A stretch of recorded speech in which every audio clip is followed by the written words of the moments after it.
ಬಸವಲಿಂಗಾಯ ನಮಃ. ಎಲ್ಲರಿಗೆ ಭಕ್ತಿಪೂರ್ವಕ ಅನಂತ ಶರಣಾರ್ಥಿಗಳು. ಬಸವ ಸಮಿತಿ ಬೆಂಗಳೂರು, ಕಲಬುರಗಿ, ಧಾರವಾಡ ಹಾಗೂ ಬಸವ ಕೇಂದ್ರ ಧಾರವಾಡ ಸಹಯೋಗದಲ್ಲಿ ನಡೆಯುವ ಆನ್ಲೈನ್ ಅರಿವಿನ ಮನೆ ಕಾರ್ಯಕ್ರಮ ಶೂನ್ಯ ಸಂಪಾದನೆ ಅನುಭವ ಮಾಲಿಕೆ 90 ಬಸವೇಶ್ವರ ಸಂಪಾದನೆ ಮುಂದುವರೆದ ಭಾಗ. ಅನುಭವ ಡಾಕ್ಟರ್ ಶಂಭು ಹೆಗಡಾಳ್ ಅವರು, ಪ್ರಾಧ್ಯಾಪಕರು CS Sai commerce college Dharwad. ಅವರಿಗೆ ತಮ್ಮೆಲ್ಲರ ಪರವಾಗಿ ಭಕ್ತಿಪೂರ್ವಕ ಸ್ವಾಗತ. ಈಗ ಪ್ರಾರ್ಥನೆ ನಿರಂಜನ ಹಂಚನಾಳ್ ಅವರಿಂದ. ಬಸವಣ್ಣ ನಿನ್ನ ಕಂಡು ಕಂಡು ಎನ್ನ ತನು ಬಯಲಾಯಿತು. ಬಸವಣ್ಣ ನಿನ್ನ ಕಂಡು ಕಂಡು ಎನ್ನ ತನು ಬಯಲಾಯಿತು. ಬಸವಣ್ಣ ನಿನ್ನ ಮುಟ್ಟಿ ಮುಟ್ಟಿಯನ್ನ ಕ್ರೀ ಬಯಲಾಯಿತು. ಬಸವಣ್ಣ ನಿನ್ನ ನೆನೆದು ನೆನೆದು ಎನ್ನ ಮನ ಬಯಲಾಯಿತು. ಬಸವಣ್ಣ ನಿನ್ನ ನೆನೆದು ನೆನೆದು ಎನ್ನ ಮನ ಬಯಲಾಯಿತು. ಬಸವಣ್ಣ ನಿನ್ನ ಕಂಡು ಕಂಡು ಎನ್ನ ತನು ಬಯಲಾಯಿತು. ಬಸವಣ್ಣ ನಿನ್ನ ಮುಟ್ಟಿ ಮುಟ್ಟಿಯನ್ನ ಕ್ರೀ ಬಯಲಾಯಿತು. ಬಸವಣ್ಣ ನಿನ್ನ ನೆನೆದು ನೆನೆದು ಎನ್ನ ಮನ ಬಯಲಾಯಿತು.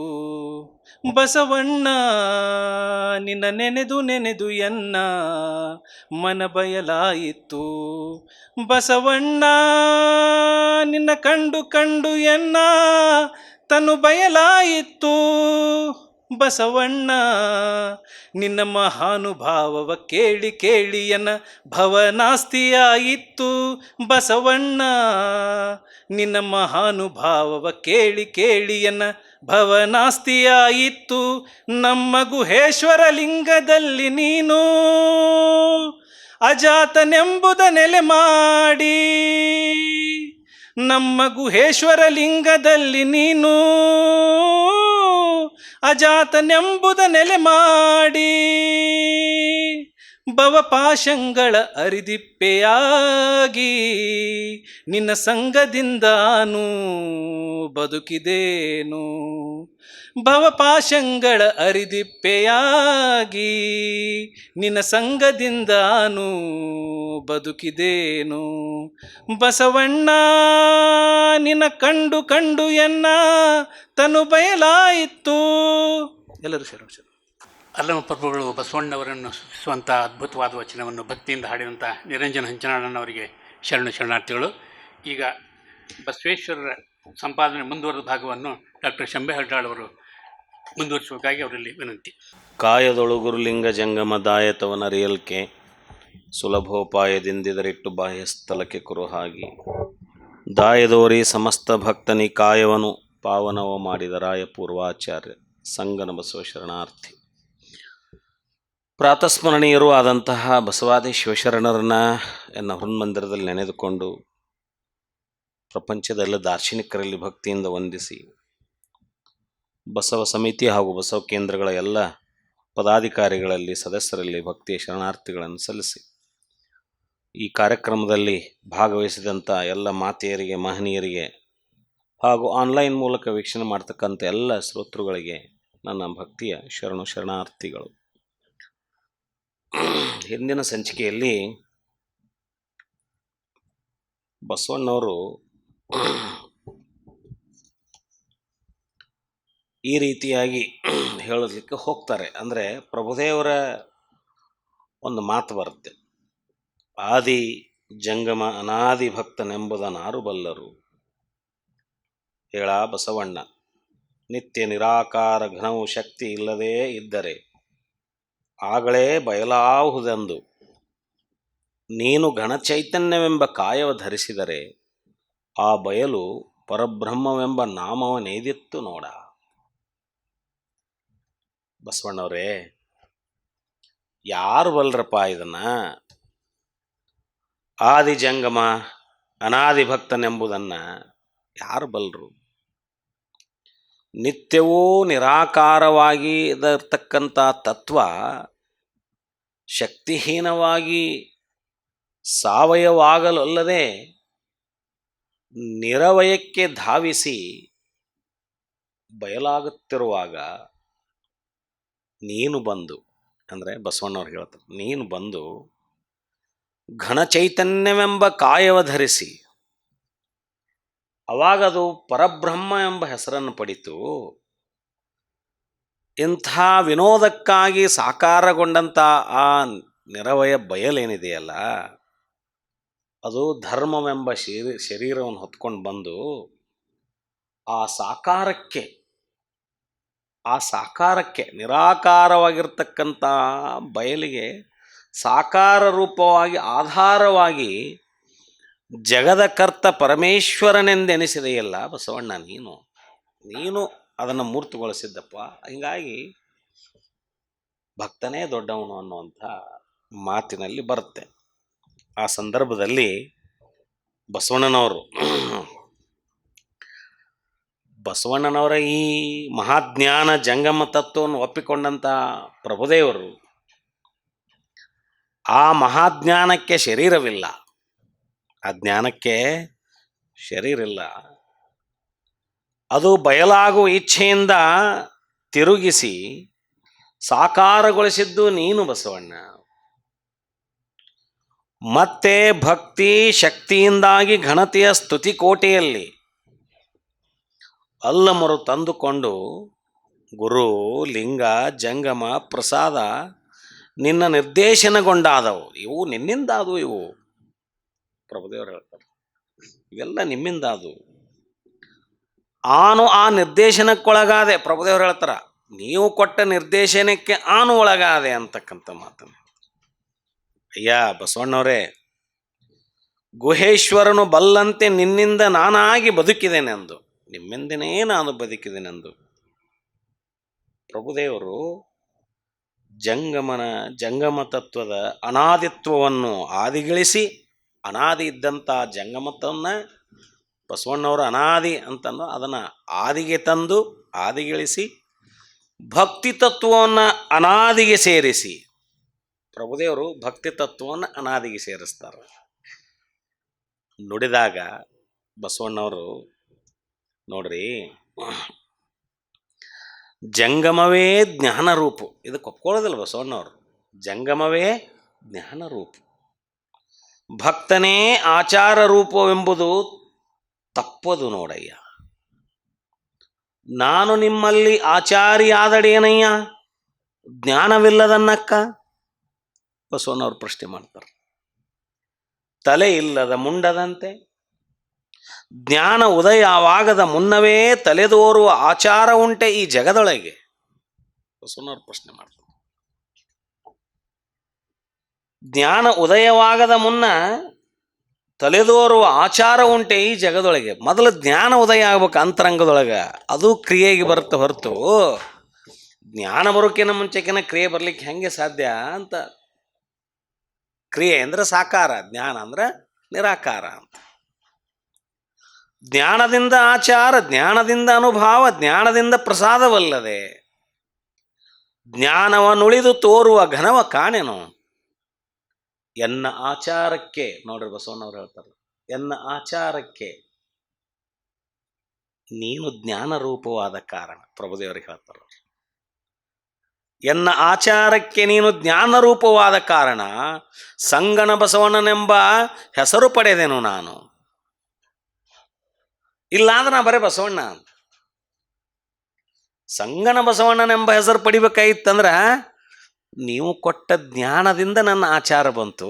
ಹೀಗಾಗಿ ನಾನು ಸಂಗನ ಬಸವಣ್ಣನೆಂಬ ಹೆಸರು ಪಡೆದೆ. ಅನಾದಿ ಪರಶಿವನು ನೀನೇ ಆಗಿ, ಪ್ರಭುದೇವರು ಹೇಳ್ತಾರೆ, ಅನಾದಿ ಪರಶಿವನು ನೀನೇ ಆಗಿ ಘನ ಚೈತನ್ಯಾತ್ಮಕನೆಂಬ ಮಹಾಜ್ಞಾನವು ನೀನೇ ಆದಲ್ಲದೆ ನಾನೆತ್ತ ಶಿವತತ್ವವತ್. ಅಯ್ಯ ಕೂಡಲ ಸಂಗಮ ದೇವರು ಸಾಕ್ಷಿಯಾಗಿ ನುಡಿಲಿಕ್ಕತ್ತೇನೆ ನಾನು ಪ್ರಭುದೇವರ ತ್ವತ್ತಿನ ಮಗನೆಂಬುದು ಈ ಮೂರು ಲೋಕವೆಲ್ಲವೂ ಬಲ್ಲುದು ಕಾಣ ಪ್ರಭುವೇ. ಅವರನ್ನು ದೊಡ್ಡವ್ರು ಮಾಡ್ತಾರೆ.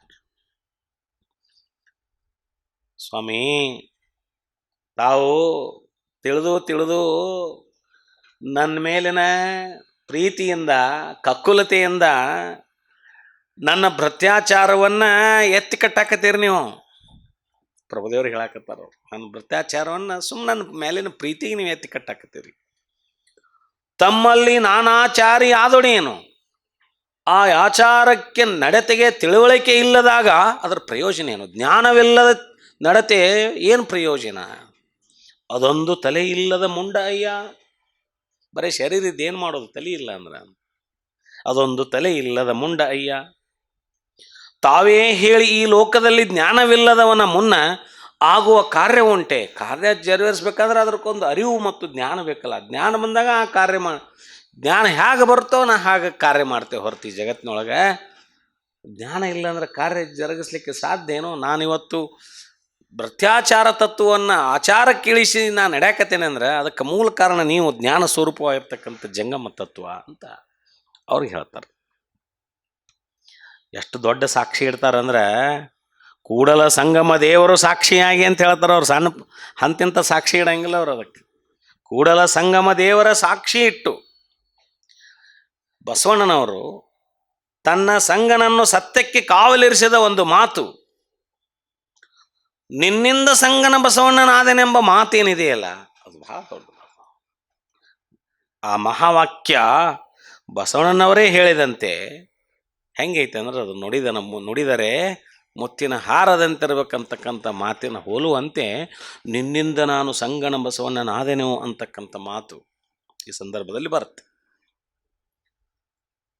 ಅಲ್ಲಮ ಪ್ರಭುದೇವರು ಆಚಾರವೇ ಶ್ರೇಷ್ಠವೆಂದು, ಆಚಾರವಿಲ್ಲದ ಜ್ಞಾನ ಯಾತಕ್ಕೂ ಬಾರದೆಂದಾಗ ಬಸವಣ್ಣ ಮಹಾಜ್ಞಾನ ಅನುಭವದ ಮಾಹಿತಿಯನ್ನು ಕೊಂಡಾಡಿ ಅವರು ಆಚಾರ ಶ್ರೇಷ್ಠಪ್ಪ ಅಂತ ಪ್ರಭುದೇವ್ರು ಹೇಳಾಕತ್ತಾರ.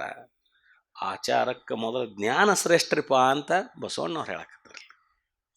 ನೀನು ಆಚಾರಿಯಾಗಿ, ನೀನು ಭಕ್ತಿ ತತ್ವವನ್ನು ಭ್ರಷ್ಟಾಚಾರಿಯಾಗಿ ಈ ಜಗದೊಳಗೆ ಗುರುಲಿಂಗ ಜಂಗಮ ಪ್ರಸಾದ ಸ್ಥಳವನ್ನು ಈ ಜಗಕ್ಕೆ ತೋರಿಕೊಟ್ಟಾತ ಬಸವಣ್ಣ ಅಂತ ಅವ್ರು ದೊಡ್ಡವ್ರನ್ನ ಮಾಡಿ ಹೇಳಕತ್ರ. ಅದಕ್ಕೆಲ್ಲ ಮೂಲ ಕಾರಣ ಜ್ಞಾನ ಬೇಕಲ್ಲ. ಅದನ್ನು ಮಾಡಲಿಕ್ಕೆ ಜ್ಞಾನ ರೂಪವಾಗಿ ನೀವಿದ್ರಿ, ಜ್ಞಾನ ಕೊಟ್ಟವ್ರು ನೀವು ಜ್ಞಾನ ಕೊಟ್ಟಲಿಲ್ಲ ಅಂದ್ರೆ ನಾ ಇದನ್ನೆಲ್ಲಿ ಮಾಡ್ತಿದ್ನಿ ಅಂತ ಇವ್ರು ಹೇಳಕತ್ತಾರಲ್ಲಿ. ಅದಕ್ಕೆ ಅವ್ರು ಹೇಳಿದರು, ಆ ಜ್ಞಾನ ಸ್ವರೂಪದ ಘನವೇ ಪ್ರಭುದೇವರು ನೀವು ಎಂದಾಗ ಬಸವಣ್ಣವರು, ಅದಕ್ಕೆ ಪ್ರಭುದೇವರು ಒಪ್ಪೋದಿಲ್ಲ. ಇಲ್ಲಿ ಗುರುವಿನ ಗುರುವಾದ ಅಂದರೆ ಅನಿಮಿಷರ ಗುರು ಬಸವಣ್ಣನು, ಗುರುವಿಗೆ ಗುರುವಾದ ಬಸವಣ್ಣನವರು ನಿನ್ನ ತೊತ್ತು ಎನ್ನುತ್ತಾರೆ. ಹಾಗೆನ್ನಬಹುದೇ, ಆದರೆ ಅದನ್ನು ಒಪ್ಪಲಾದೀತೆ ಪ್ರಶ್ನೆ ಬರುತ್ತೆ. ಅದನ್ನು ಒಪ್ತಾರೋ ಪ್ರಭುದೇವರು? ಅತಿ ವಿನಯದಿಂದ ಪ್ರಭುದೇವರು ಮತ್ತೆ ಹೇಳಲಿಕ್ಕೆ ಪ್ರಾರಂಭ ಮಾಡ್ತಾರೆ. ಏನು ಹೇಳಿದರು? ತನು ದಾಸೋಹ, ಅವಯವಗಳೆಲ್ಲವೂ ಆಚಾರ, ಮನ ವಚನ ಪ್ರಾಣವೆಂಬವೆಲ್ಲ ಅರಿವಿನ ಮೂರ್ತಿ ನೋಡ. ಒಳಗೂ ಹೊರಗೂ ಹೊರಗೊಳಗ ಎಂಬುದನ್ನರಿಯದ ಸತ್ಯ ಸದಾಚಾರಿ ನೀನು ಬಸವಣ್ಣ. ನಿನ್ನಳವನರಿಯಲಾರ ನೇತರವನಯ್ಯ. ಅಂತರಂಗದಲ್ಲಿ ಅರಿವು ಉಂಟಾದರೇನೋ ನೋಡ್ರಿ, ಅಂತರಂಗದಲ್ಲಿ ಅರಿವು ಉಂಟಾದರೇನೋ, ಎನ್ನ ಕಾಯದಲ್ಲಿ ಭಕ್ತಿ ಸ್ವಾಯತ್ತವಿಲ್ಲ. ಪ್ರಭುದೇವರು ಹೇಳಾಕ್ತಾರೆ, ಜ್ಞಾನ ಇದ್ದವರೆಲ್ಲರೂ ಭಕ್ತಿ ಸ್ವಾಯತ್ತದಿಂದ ಇರ್ಲಿಕ್ಕೆ ಸಾಧ್ಯನೋ ಈ ಜಗತ್ತಿನೊಳಗೆ? ಬಸವಣ್ಣವ್ರಂಗ ಇಲ್ಲ. ಬಸವಣ್ಣವ್ರು ಹೇಳಾಕತ್ತಾರ, ಆಚಾರ ಮಾಡೋದೇನು ದೊಡ್ಡದಲ್ಲ, ಅದ್ರ ಹಿಂದಿರೋ ಜ್ಞಾನ ಇಂಪಾರ್ಟೆಂಟು. ಜ್ಞಾನ ರೂಪವಾಗಿರ್ತಕ್ಕಂಥವ್ರು ನೀವು, ಆ ಜ್ಞಾನ ಶಕ್ತಿ ನೀವಾಗಿ ನನ್ನ ಕಡೆಯಿಂದ ನೀವು ಮಾಡಿಸಿರಿ ಅಂತ ಪ್ರಭುದೇವ್ರು ಹೇಳಾಕತ್ತಾರ. ಪ್ರಭುದೇವ್ರು ಒಂದು ದೊಡ್ಡ ಪ್ರಶ್ನೆ ಹಾಕ್ತಾರಿಲ್ಲಿ, ಅಂತರಂಗದಲ್ಲಿ ಅರಿವು ಉಂಟಾದರೇನು ಬಸವಣ್ಣವರೇ? ಎನ್ನ ಕಾಯದಲ್ಲಿ ಭಕ್ತಿ ಸ್ವಾಯತ್ತವಿಲ್ಲ. ಜ್ಞಾನವುಳ್ಳವರೆಲ್ಲರೂ ಭಕ್ತಿವಂತರಾಗಿರ್ತಾರನು? ಆಚಾರವೆಂಬುದು ಅತ್ತತ್ತಲಿಲ್ಲ. ಆ ಆಚಾರಕ್ಕೆ ತಂದರಂತೂ ಇಲ್ಲೇ ಇಲ್ಲ. ಜ್ಞಾನವಂತರಾಗಿ ಆಚಾರವಂತರಾಗಿರಲ್ಲ ಅಂದ್ರೆ ಮಾಡೋದೇನು? ಆಚಾರವೆಂಬುದು ಅತ್ತತ್ತಲಿಲ್ಲ. ಸರ್ವಾಚಾರ ಸಂಪನ್ನ ನಿನ್ನಳವ ನಾನೆತ್ತ ಬಲ್ಲೆನಯ್ಯ. ಗುಹೇಶ್ವರ ಸಾಕ್ಷಿಯಾಗಿ, ಅವ್ರೇನು ಹೇಳಿದ್ರಲ್ಲಿ? ಕೂಡಲ ಸಂಗಮ ದೇವರ ಸಾಕ್ಷಿಯಾಗಿ ಅಂತ ದೊಡ್ಡ ಪ್ರಮಾಣ ಇಟ್ಟಿದ್ರು ಅವರು. ಅಷ್ಟೇ ದೊಡ್ಡ ಪ್ರಮಾಣವನ್ನು ಪ್ರಭುದೇವರು ಇಟ್ಟರಲ್ಲಿ. ಗುಹೇಶ್ವರ ಸಾಕ್ಷಿಯಾಗಿ ನಿನ್ನ ಮಹಾಮನೆಯ ಕಾವಲ ಬಂಟ ನಾನೆಂಬುದು ನಿಮ್ಮ ಪ್ರಮಥರೆಲ್ಲರೂ ಬಲ್ಲರೂ ಕಾಣ ಸಂಗನ ಬಸವಣ್ಣ. ಏನು ಹೇಳಬೇಡ್ರಿ ನೀವು ಅಂದ್ರೆ ಅವ್ರು ಪ್ರಭುದೇವರು ನಿಮ್ಮ ತೊತ್ತಿನ ಮಗ ನಾನು ಅಂತ ಅವ್ರು ಅಂದ್ರೆ ಪ್ರಭುದೇವ್ರು ಏನು ಹೇಳಿದ್ರು ಗೊತ್ತನು? ನಿಮ್ಮ ಮಹಾಮನೆಯ ಕಾವಲುಗಾರನ ಅಂತ ಹೇಳಿದ್ರಿ ಈಗ ಬಸವಣ್ಣವ್ರಿಗೆ. ಪ್ರಭುದೇವ್ರು ಹೇಳಕತ್ತಾರ ಇಲ್ಲೇ. ಏನಂತ ಹೇಳಿದ್ರಲ್ಲಿ? ಇಲ್ಲ ಇಲ್ಲ, ಇದನ್ನು ನಾನು ಅರಿಯೆ, ನಿಮ್ಮ ಘನತೆ ತಿಳಿಲಿಕ್ಕೆ ಸಾಧ್ಯ ಇಲ್ಲ. ನಿಮ್ಮ ತನುವೇ ದಾಸೋಹ ಆಗೈತಿ. ದಾಸೋಹಕ್ಕೆ ಮೀಸಲಾಗಿರ್ತಕ್ಕಂಥ ತನು ಅದು. ಇಂದ್ರಿಯಗಳೆಲ್ಲ ಶುದ್ಧಾಚಾರವಾಗಿ ನಿಂತಿವೆ. ಮನಸ್ಸು, ಮಾತು, ಪ್ರಾಣ, ಬುದ್ಧಿಯೆಲ್ಲವೂ ಕೂಡಿ ಅದು ಜ್ಞಾನಮೂರ್ತಿಯಾಗಿದೆ. ಮನಸ್ಸು, ಬುದ್ಧಿ, ಪ್ರಾಣ ಇವೆಲ್ಲವೂ ಕೂಡಿಕೊಂಡು ಅದೊಂದು ಜ್ಞಾನಮೂರ್ತಿಯಾಗಿದೆ. ಅಂತರಂಗ ಬಹಿರಂಗಗಳನ್ನೇ ಅರಿಯದ ಸತ್ಯ ಸದಾಚಾರಿ ನೀನು. ಅಂತರಂಗ ಯಾವುದೋ ಬಹಿರಂಗ ಯಾವುದೋ ಅರಿಯದ ಸತ್ಯ ಸದಾಚಾರಿ. ನಿಮ್ಮಲ್ಲಿ ಅಂತರಂಗ ಬಹಿರಂಗವೆಂಬ ಭೇದವೇ ಇಲ್ಲ. ಎಲ್ಲವೂ ಏಕೋಭಾವವಾಗಿ ನಿಂತು ಬಿಟ್ಟೈತಿ. ನಿಮ್ಮ ಅಂತರಂಗ ಅಂದರೆ ಅದು ಬಹಿರಂಗ, ಬಹಿರಂಗ ಅಂದರೆ ಅದು ಅಂತರಂಗ. ನಮ್ಮ ಹಂಗಿರಂಗಿಲ್ಲ. ನಮ್ಮ ಅಂತರಂಗನ ಬೇರೆ, ನಮ್ಮ ಬಹಿರಂಗನ ಬೇರೆ. ನಾನು ಜಗತ್ತಿಗೆ ತೋರೋದೇ ಬೇರೆ, ನಾವು ಒಳಗಿರೋದೇ ಬೇರೆ. ನಮ್ಮ ಎಲ್ಲ ಬದುಕು ಅಂತರಂಗ ಬಹಿರಂಗಗಳನ್ನೇ ಅರಿಯದ ನೋಡ್ರಿ. ಅಷ್ಟು ಟ್ರಾನ್ಸ್ಪರೆನ್ಸಿ, ಸ್ಫಟಿಕದ ಸಲಾಕೆ. ಹೌದಾ? 100% ಟ್ರಾನ್ಸ್ಪರೆನ್ಸಿ. ಒಳಗಿದ್ದು ಹೊರಗೆ ಕಾಣಾಕತೈತಿ, ಹೊರಗಿದ್ದು ಒಳಗೆ ಕಾಣಾಕತೈತಿ. ಅಂತರಂಗ ಬಹಿರಂಗಗಳನ್ನೇ ಅರಿಯದ ಸತ್ಯ ಸದಾಚಾರಿ ನೀನು. ನೀನೆಂತೆಂಬುದು ಊಹಿಸ್ಲಿಕ್ಕೆ ಸಾಧ್ಯನೇ ಇಲ್ಲ. ಅನ್ಇಮ್ಯಾಜಿನೇಬಲ್. ಪ್ರಭುದೇವ್ರು ಹೇಳಾಕತ್ತಾರ ಬಸವಣ್ಣವ್ರು ಹೆಂಗಂತ ಊಹಿಸ್ಲಿಕ್ಕೆ ಸಾಧ್ಯ ಇಲ್ಲ ಅಂತ. ಯಾರ ಊಹೆಗೂ ನಿಲುಕದ ವ್ಯಕ್ತಿತ್ವ ಅದು ಬಸವಣ್ಣವ್ರ ವ್ಯಕ್ತಿತ್ವ. ಇದನ್ನು ನೀವು ಹೇಳಾಕತ್ತಿಲ್ಲ. ಇದನ್ನು ಸ್ವತಃ ಪ್ರಭುದೇವರು, ವೇಮಕಾಯ ಮೂರ್ತಿ ಪ್ರಭುದೇವರು. ಆಕಾಶ ತತ್ವ ಅಂದರೆ ಪ್ರಭುದೇವರು. ಅವಯವಗಳಿಲ್ಲದ ಅದೊಂದು ದೊಡ್ಡ ದಿವ್ಯ ಜ್ಞಾನಮೂರ್ತಿ ಆಕಾಶ ತತ್ವ. ಸುಮ್ಮ ತೋರ್ಲಿಕ್ಕೆ ಜನರಿಗೆ ಮೂರ್ತ ಸ್ವರೂಪವಾಗಿ ಬಂದಂಥದ್ದು ಅದು ಪ್ರಭುದೇವರು. ಅವ್ರು ಹೇಳಾಕತ್ತಾರೆ ಇದನ್ನು. ನಿಮ್ಮನ್ನು ಊಹಿಸ್ಲಿಕ್ಕೆ ಆಗೋದಿಲ್ಲ. ಅರಿವಿನ ಘನತೆ ಏನಾಗಿತ್ತು ನಿತಿಸುವೆ ಬಸವೇಶ್ವರರೇ. ಒಳಗೆ ಅರಿವೆಷ್ಟಿದ್ದರೇನು, ಒಳಗೆ ಜ್ಞಾನ ಎಷ್ಟಿದ್ರೇನ್ರಿ? ಎಳ್ಳಷ್ಟು ಎನ್ನ ಕಾಯದಲ್ಲಿ ಭಕ್ತಿ ಇಲ್ಲ. ಇನ್ನು ಆಚಾರವೋ ಅದು ದೂರ. ಆಚಾರ ಅನ್ನೋದು ಇಲ್ವೇ ಇಲ್ಲ. ಸರ್ವಾಚಾರ ಸಂಪನ್ನ ನಿನ್ನಳವ ಅರಿಯಲು ನಾನೇ ತರವ. ನಾ ಎಲ್ಲೇ ನೀವೆಲ್ಲ ಅನ್ನಕತ್ರವ್ರು. ಹೌದಾ? ನೀವು ಸದಾಚಾರಿಗಳಾಗಿದ್ದಂಥವ್ರು. ನಾನು ಆಚಾರ ಅಂದ್ರೆ ನನಗೆ ಅದರಿಂದ ದೂರ ಇದ್ದವ, ಅರಿವು ಐತಂತ ಜ್ಞಾನ ಐತಂತ ನೀವು ಹೇಳಾಕತ್ತೀರಿ. ಆದ್ರೆ ನನ್ನ ಪರಿಸ್ಥಿತಿ ಹಿಂಗೈತೆ ಅಂದ್ರೆ ಅವರು ಹಿಂಗಿದ್ದುಕೊಂಡು ನಾನು ನಿಮ್ಮನ್ನು ಅರಿಲಿಕ್ಕೆ ಎಷ್ಟವ? ನಿಮ್ಮ ಮಹಾಮನೆಯ ಕಾಯುವ ಬಂಟ ನಾನು, ಬೇರೆ ಯಾರೂ ಅಲ್ಲ ನಾನು. ಮಹಾಮನೆ ಹೊರಗೆ ನಿಂತು ಕಾಯುವಂಥ ಬಂಟ ಅಷ್ಟ ನಾನು. ಅದನ್ನು ಬೇರೆ ಯಾರೂ ಬಲ್ಲರಲ್ಲ. ಇಲ್ಲಿದ್ದವ್ರು ಏನೋ ತಿಳ್ಕೊಬೋದು ನನ್ನ. ಅದು ಗುಹೇಶ್ವರ ಸಾಕ್ಷಿಯಾಗಿ ನಿನ್ನ ಶರಣರೆಲ್ಲರೂ ಬಲ್ಲರು. ಆತನ ಸಾಕ್ಷಿಯಾಗಿ ನಿಮ್ಮ ಶರಣರಿಗೆಲ್ಲ ಗೊತ್ತೈತಿ ನಾ ಏನನ್ನೋದು, ನೀವೇನನ್ನೋದು. ಹಗಲೆಲ್ಲ ನನಗೆ ನೀವು ಭಾಳ ನಿಮ್ಮಿಂದ ಅನ್ನಕ್ಕೆ ಹೋಗ್ಬೇಡ್ರಿ ಅಂತ ಪ್ರಭುದೇವರು ಬಸವಣ್ಣವ್ರಿಗೆ ಹೇಳಾಕತ್ತಾರೆ ಇಲ್ಲಿ. ಈ ವಿಚಾರ ನಡೆದ ಹೊತ್ತಿನೊಳಗೆ ಏನಾಗಿರಬಾರ್ದು ಅಲ್ಲಿದ್ದವ್ರಿಗೆಲ್ಲರೂ. ಹೌದಾ? ಅಲ್ಲಿದ್ದಂಥ ಎಲ್ಲ ಸಿದ್ದರಾಮೇಶ್ವರರು, ಚನ್ನಬಸವಣ್ಣವರು, ಹೌದಾ, ಬಹಳ ಸೌಹಾರ್ದತೆಯಿಂದ ಈ ತತ್ವದ ಚಿಂತನೆ ಪರಾಮರ್ಶೆ ನಡೆದಾಗ ಆ ಸಂದರ್ಭದಲ್ಲಿ ಕಿನ್ನರಿ ಬೊಮ್ಮಯ್ಯವ್ರದಾರ ಎಲ್ಲ ಶರಣ ಸಂಕುಲ ಐತೆ. ಹಡಪ ತಪ್ಪಣ್ಣವ್ರು ನಿಂತಾರ, ಎಲ್ಲರೂ ನಿಂತಾರ. ಒಮ್ಮೆ ಅವರಿಗೆ ಆನಂದ, ಮತ್ತೊಮ್ಮೆ ಅವರಿಗೆ ಆಶ್ಚರ್ಯ. ಯಾಕಂದ್ರೆ ಇನ್ನೂ ಅವರಿಗೆ ಪ್ರಭುದೇವ್ರ ಬರೋಕ್ಕೆ ಮುಂಚೆ ಬಸವಣ್ಣವರೇ ಅವರಾಗೆಲ್ಲ. ಬಸವಣ್ಣವ್ರ ಬಗ್ಗೆ ಅವ್ರು ಏನು ತಿಳ್ಕೊಂಡಿದ್ರು, ಎಷ್ಟು ತಿಳ್ಕೊಂಡಿದ್ರು ಗೊತ್ತಿಲ್ಲ. ಇನ್ನೂ ಏನೇನು ಪ್ರಭುದೇವರಿಂದ ಬಸವಣ್ಣವ್ರ ವ್ಯಕ್ತಿತ್ವದ ಪರಿಚಯ ನಮ್ಗೆ ಆಕತ್ತೆ ಅಂತ ಕುತೂಹಲದಿಂದ ನಿಂತು ಕೇಳಾಕತ್ತಾರ ಅವ್ರು. ಇದು ಮುಗಿಬಾರ್ದು ಇನ್ನೂ ಚರ್ಚೆ ಅಂತಂದು. ಯಾಕಂದ್ರೆ ಆ ಮಟ್ಟದಲ್ಲಿ ಬಸವಣ್ಣವ್ರ ಕುರಿತು ಪ್ರಭುದೇವ್ರು ಹೇಳಾಕತ್ತಾರಲ್ಲ, ಅಲ್ಲಿದ್ದಂಥ ಶರಣರಿಗೆ ಅಷ್ಟು ಆಶ್ಚರ್ಯ, ಅಷ್ಟು ಆನಂದ. ಯಾವ ಸಮಯದಲ್ಲಿ ಬಸವಣ್ಣನವರ ವ್ಯಕ್ತಿತ್ವದ ಕುರಿತು ಪ್ರಭುದೇವರ ವಾಣಿಯಿಂದ ಏನೇನು ಹೊರಗೆ ಬರುತ್ತೋ ಗೊತ್ತಿಲ್ಲ ಅನ್ನೋ ರೀತಿಯಲ್ಲಿ ಅತ್ಯಂತ ಕ್ಯೂರಿಯಾಸಿಟಿಯಿಂದ ಆಶ್ಚರ್ಯದಿಂದ ಕೇಳ್ಕೊಂತ ನಿಂತಾರ ಅವರೆಲ್ಲರೂ. ಅದೊಂದು ಒಗಟಾಗಿದ್ದ ಬಸವಣ್ಣನನ್ನು ಬಿಡಿಸಿ ಬಿಡಿಸಿ ಬಿಡಿಸಿ ಬಿಡಿಸಿ ಪ್ರಭುದೇವರು ಬಿಚ್ಚಿಡಾಕತ್ತಾರ ಬಸವಣ್ಣವ್ರ ವ್ಯಕ್ತಿತ್ವವನ್ನು ಈ ಚರ್ಚೆಯ ಮೂಲಕ. ನಿನ್ನ ಬಾಗಿಲು ಕಾಯುವ ಬಂಟ, ಭಕ್ತಿ ಸ್ವಾಯತ್ತವಿಲ್ಲದ ಕಾಯ ಆಚಾರವೇನೆಂಬುದೇ ಅರಿಯದ ಶೂನ್ಯ ವಿಚಾರಿ. ಹೀಗೆ ಒಂದೊಂದೇ ಮಾತು ಕೇಳಿ ಕೇಳಿ ಕೇಳಿ ಅಲ್ಲಿ ನಿಂತವ್ರು ಎಲ್ಲರಿಗೂ ಬೆರಗು. ಅಲ್ಲಿ ನಿಂತು ಇವ್ರು ನೋಡಿದ್ರೆ ನನಗೇನು ಗೊತ್ತಿಲ್ಲ ಅನ್ನಕತ್ತಾರ, ಅವ್ರು ನೋಡಿದ್ರೆ ನೀವ ಎಲ್ಲ ಅನ್ನಕತ್ತಾರ. ಇದೊಂದು ಬಹಳ ಅದ್ಭುತವಾಗಿರ್ತಕ್ಕಂಥ ಸನ್ನಿವೇಶ ಅಲ್ಲಿ ನಡೆದಂಥ ಎಲ್ಲ ಶರಣ ಸಂಕುಲಕ್ಕೆ. ಹೀಗಾಗಿ ಬಸವಣ್ಣನವರಂತೂ ಭೂಮಿಗಿಳಿದು ಹೋಗಿದ್ದು. ಇಷ್ಟೆಲ್ಲ ಕೇಳುವಾಗ ಬಸವಣ್ಣವ್ರಿಗೆ ನಮ್ಮಂಥವ್ರು ಯಾರು ಆದ್ರೆ ಯಾರು ಹೊಗಳಿದ್ರೆ ನಾವು ಆಕಾಶಕ್ಕೆ ಮುಗಲಿಗೆ ಮೂರಿಗೆ ಏರಿಸುವಂತೇವೆ ನಾವು. ಬಸವಣ್ಣನವರು ಅವ್ರು ಹೆಂಗೆ ಹೇಳಾಕ್ತಾರೆ ಹಂಗೆ ಭೂಮಿಗೆ ಇಳಿದು ಹೋಗಿದ್ರಂಥವ್ರು. ಇಳಿದು ಹತ್ರ ಭರ್ಚಾದ ಇಲ್ರಿ ನಾವಾದ್ರೆ ಒಂದು ಮಾತು ಚಲೋ ಅಂದುಬಿಟ್ರೆ ಹಂಗೆ ನಮ್ಮ ನೆಲದ ಮೇಲೆ ಕಾಲು ನಿಲ್ಲೋದಿಲ್ಲ. ಬಸವಣ್ಣನವರು ಪ್ರಭುದೇವ್ರು ಹಿಂಗೆ ಹೇಳುವಾಗ ಅವ್ರು ಎತ್ತರಕ್ಕೆ ಹೋಗಲಿಲ್ಲ ಅಂತ ಅವರು ಭೂಮಿಗೆ ಇಳಿದಿದ್ರಂತ. ಇದನ್ನು ಜೋಳದ ರಾಶಿ ದೊಡ್ಡನಗೌಡರು ಭಾಳ ಚಂದ ಬರೀತಾರೆ ಪುಸ್ತಕ. ಹಿಂಗೆ ಇಳಿದು ಹೊಂಟಿದ್ರಂತವ್ರು. ಅವ್ರು ಒಂದೊಂದು ಮಾತು ಅವ್ರ ಬಗ್ಗೆ ಹೇಳುವಾಗನು ಇಲ್ರಿಪ್ಪ ಅನ್ನೋ ಅರ್ಥದಲ್ಲಿ ಅಷ್ಟು ಭೂಮಿಗೆ ಇಳಿದು ಹೋಗಿದ್ರು ಅನ್ನುವಂಥ ಸನ್ನಿವೇಶವನ್ನು ಇಲ್ಲಿ ಕಟ್ಟಿಕೊಡ್ತಾರೆ ನಮಗೆ.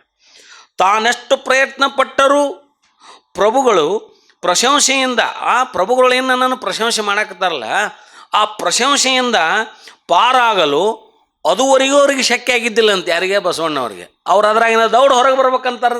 ಸಾಕ್ರಿ ನಾನು ಭಾಳ ಹೊಗಳಬೇಡ್ರಿ ಅಂತೇವಲ್ಲ ನಾವು ಯಾವಾಗರಂದ ಹಂಗೆ ಆ ಸನ್ನಿವೇಶ ಕಟ್ಟಿಕೊಟ್ಟಾರೆ ಇಲ್ಲಿ. ಅವ್ರು ಎಷ್ಟು ಪ್ರಯತ್ನ ಪಟ್ಟರು ಪ್ರಭುಗಳ ಪ್ರಶಂಸೆಯಿಂದ ಪಾರಾಗಲಿಕ್ಕೆ ಅವ್ರಿಗೆ ಅಲ್ಲಿವರೆಗೂ ಶಕ್ಯ ಆಗದೆ ನಗ್ಗಿ ತಗ್ಗಿ ಕುಗ್ಗಿ ಕೈ ಮುಗಿದು ಮತ್ತು ಪ್ರಾರ್ಥನೆ ಮಾಡ್ಕೊತಾರಂತೆ. ಯಾರನ್ನ? ಪ್ರಭುದೇವರನ್ನು, ಬಸವಣ್ಣವ್ರು. ಏನು